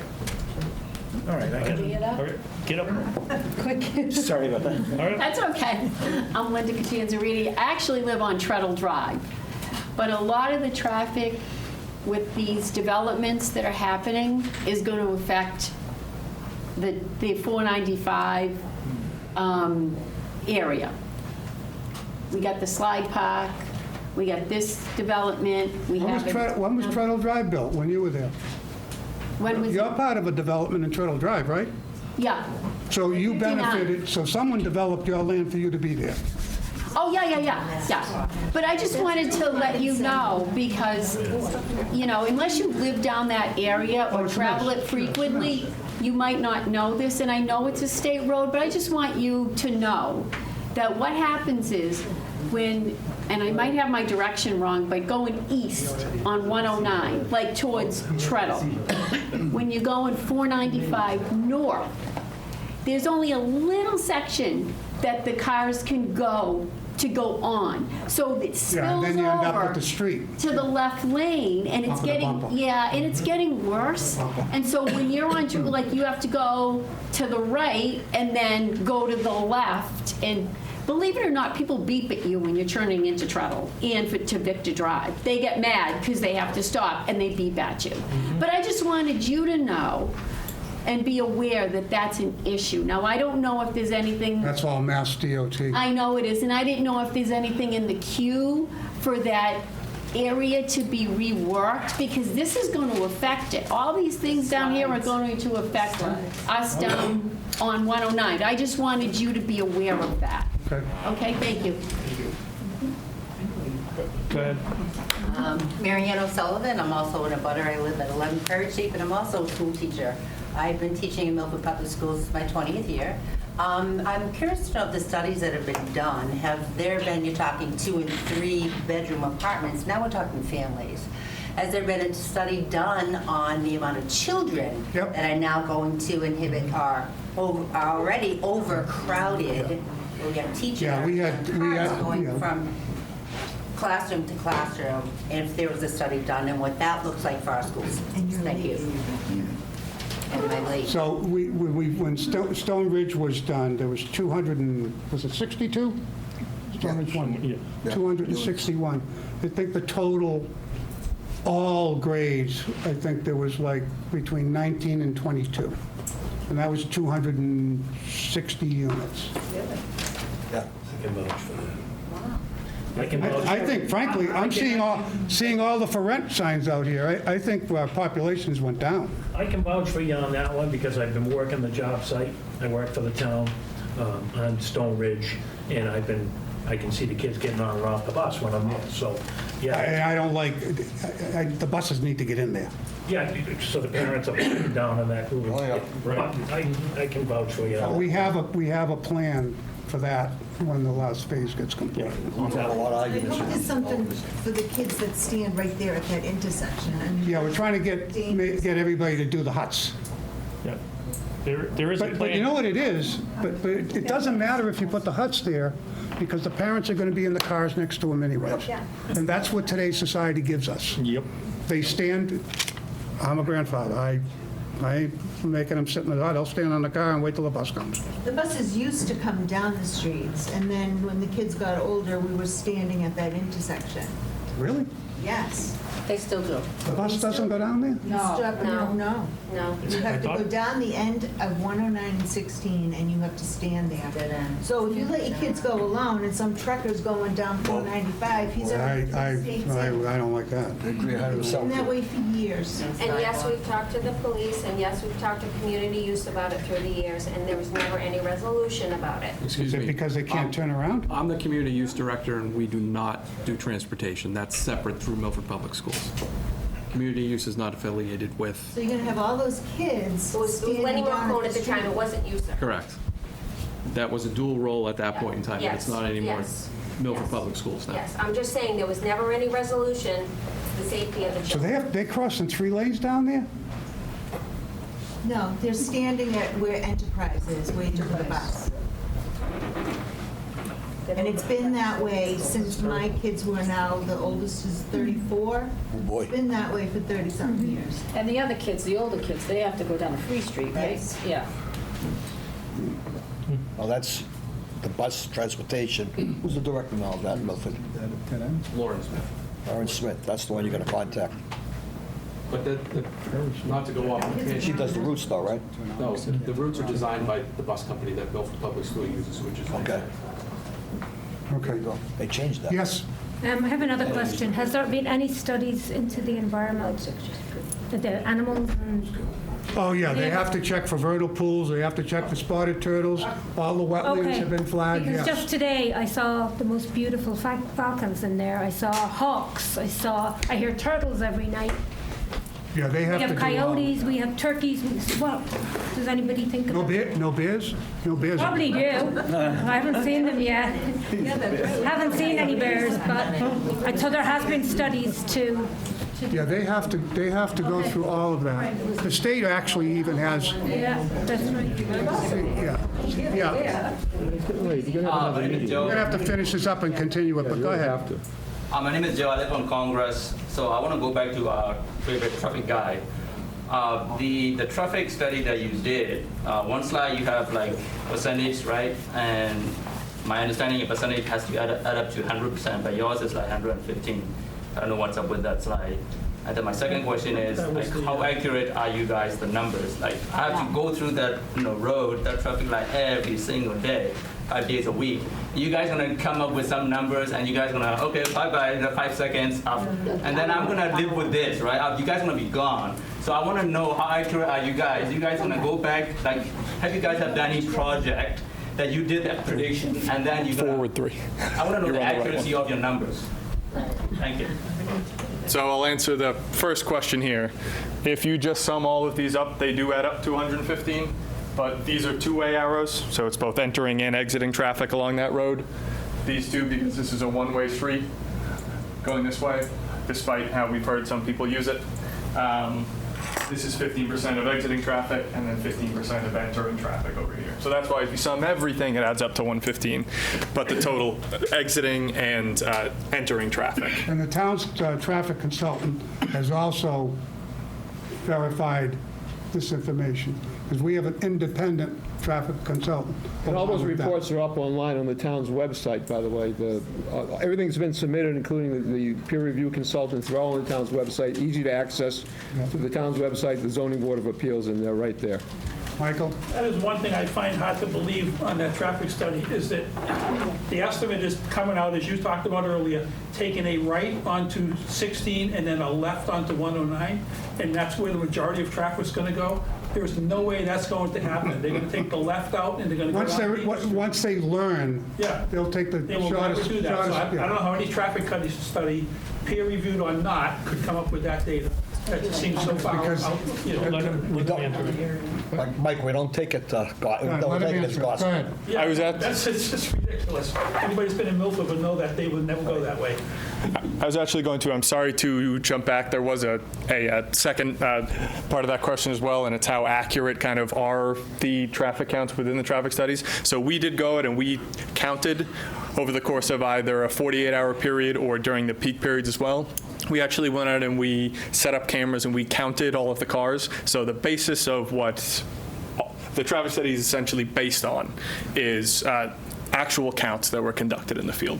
So actual counts, not necessarily coming out of there. My question is, you did that, okay, before, this is like a pre-build, right?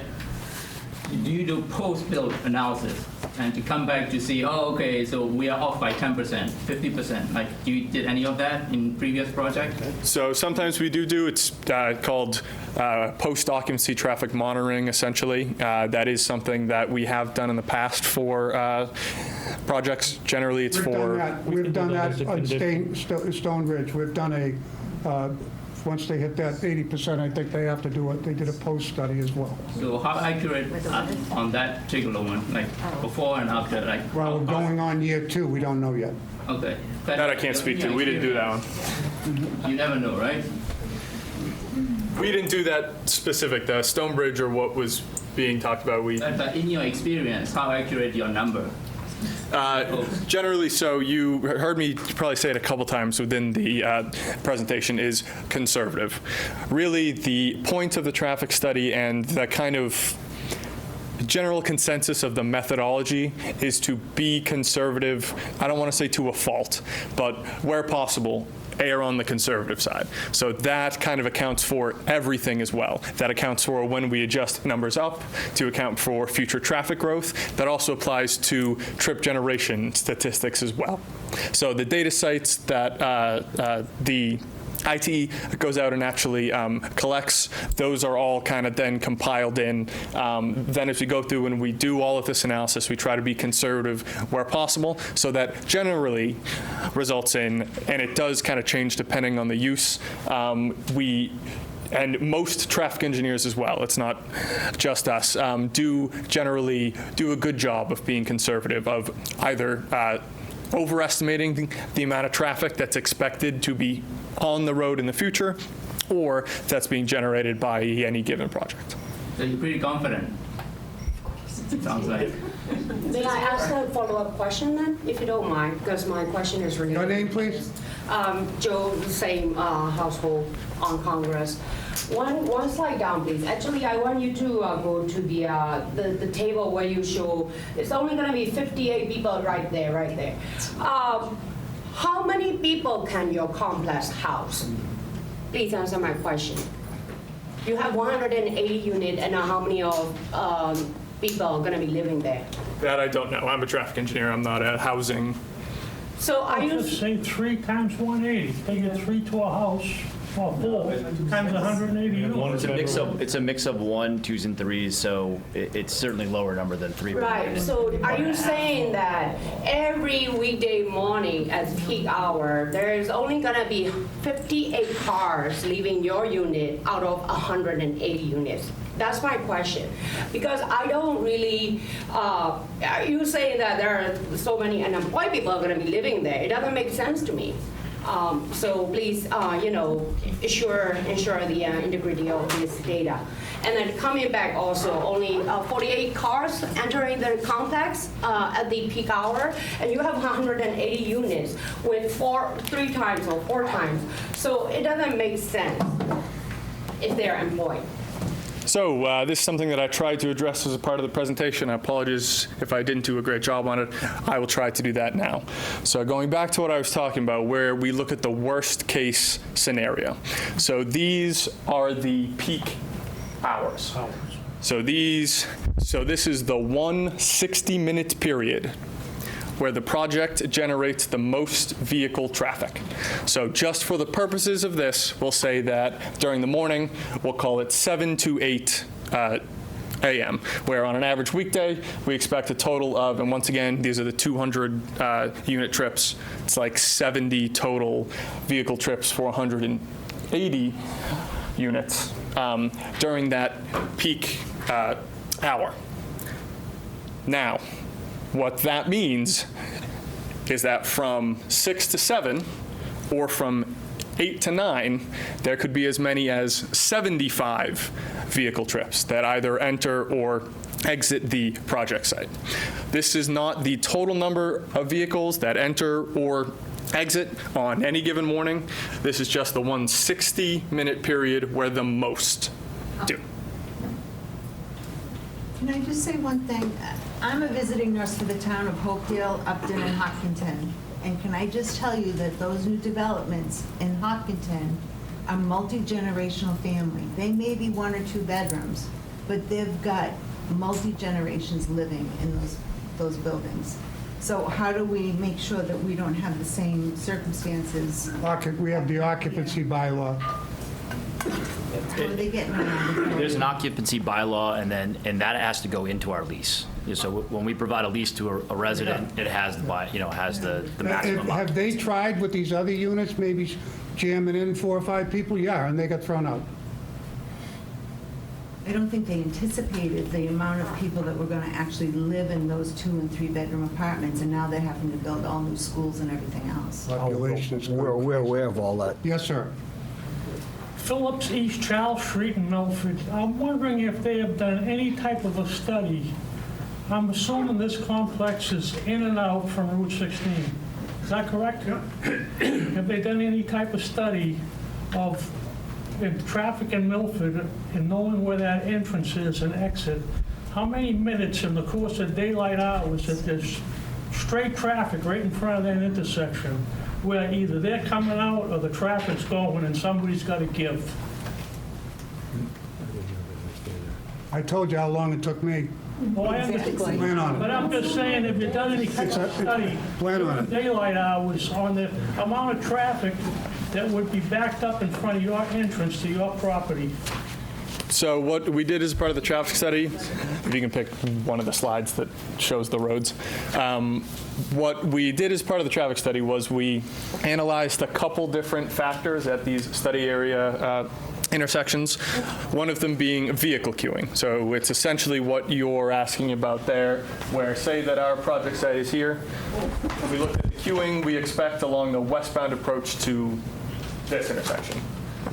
So that was done as a part of the traffic study. Now, these studies, is this just numbers you put together, or do you have somebody there or a machine there that's monitoring actual action, not just numbers that you put together? So, I mean, it's just like when they put the strip in the road, they know how many cars go by it. I mean, these studies, are they just numbers that come out of wherever? So, It's just actual knowledge. So the basis of all of this was done on actual counts that were conducted in the field. So generally they use cameras now rather than the tubes, but we went out and we set up cameras and then counted the actual cars that were observed either over the course of a 48-hour period on Route 16 or during the peak periods at the intersections. Cars that are stationary, standing still in front of that driveway. So that's what I'm wondering, if you have, how many minutes do you have that, in the course of daylight hours, that would happen? All day, right? That was not necessarily something that we looked at as a part of the study, but vehicles would theoretically be queuing on that approach. It's going to happen, just so you know. And I think Just so I know what, sorry.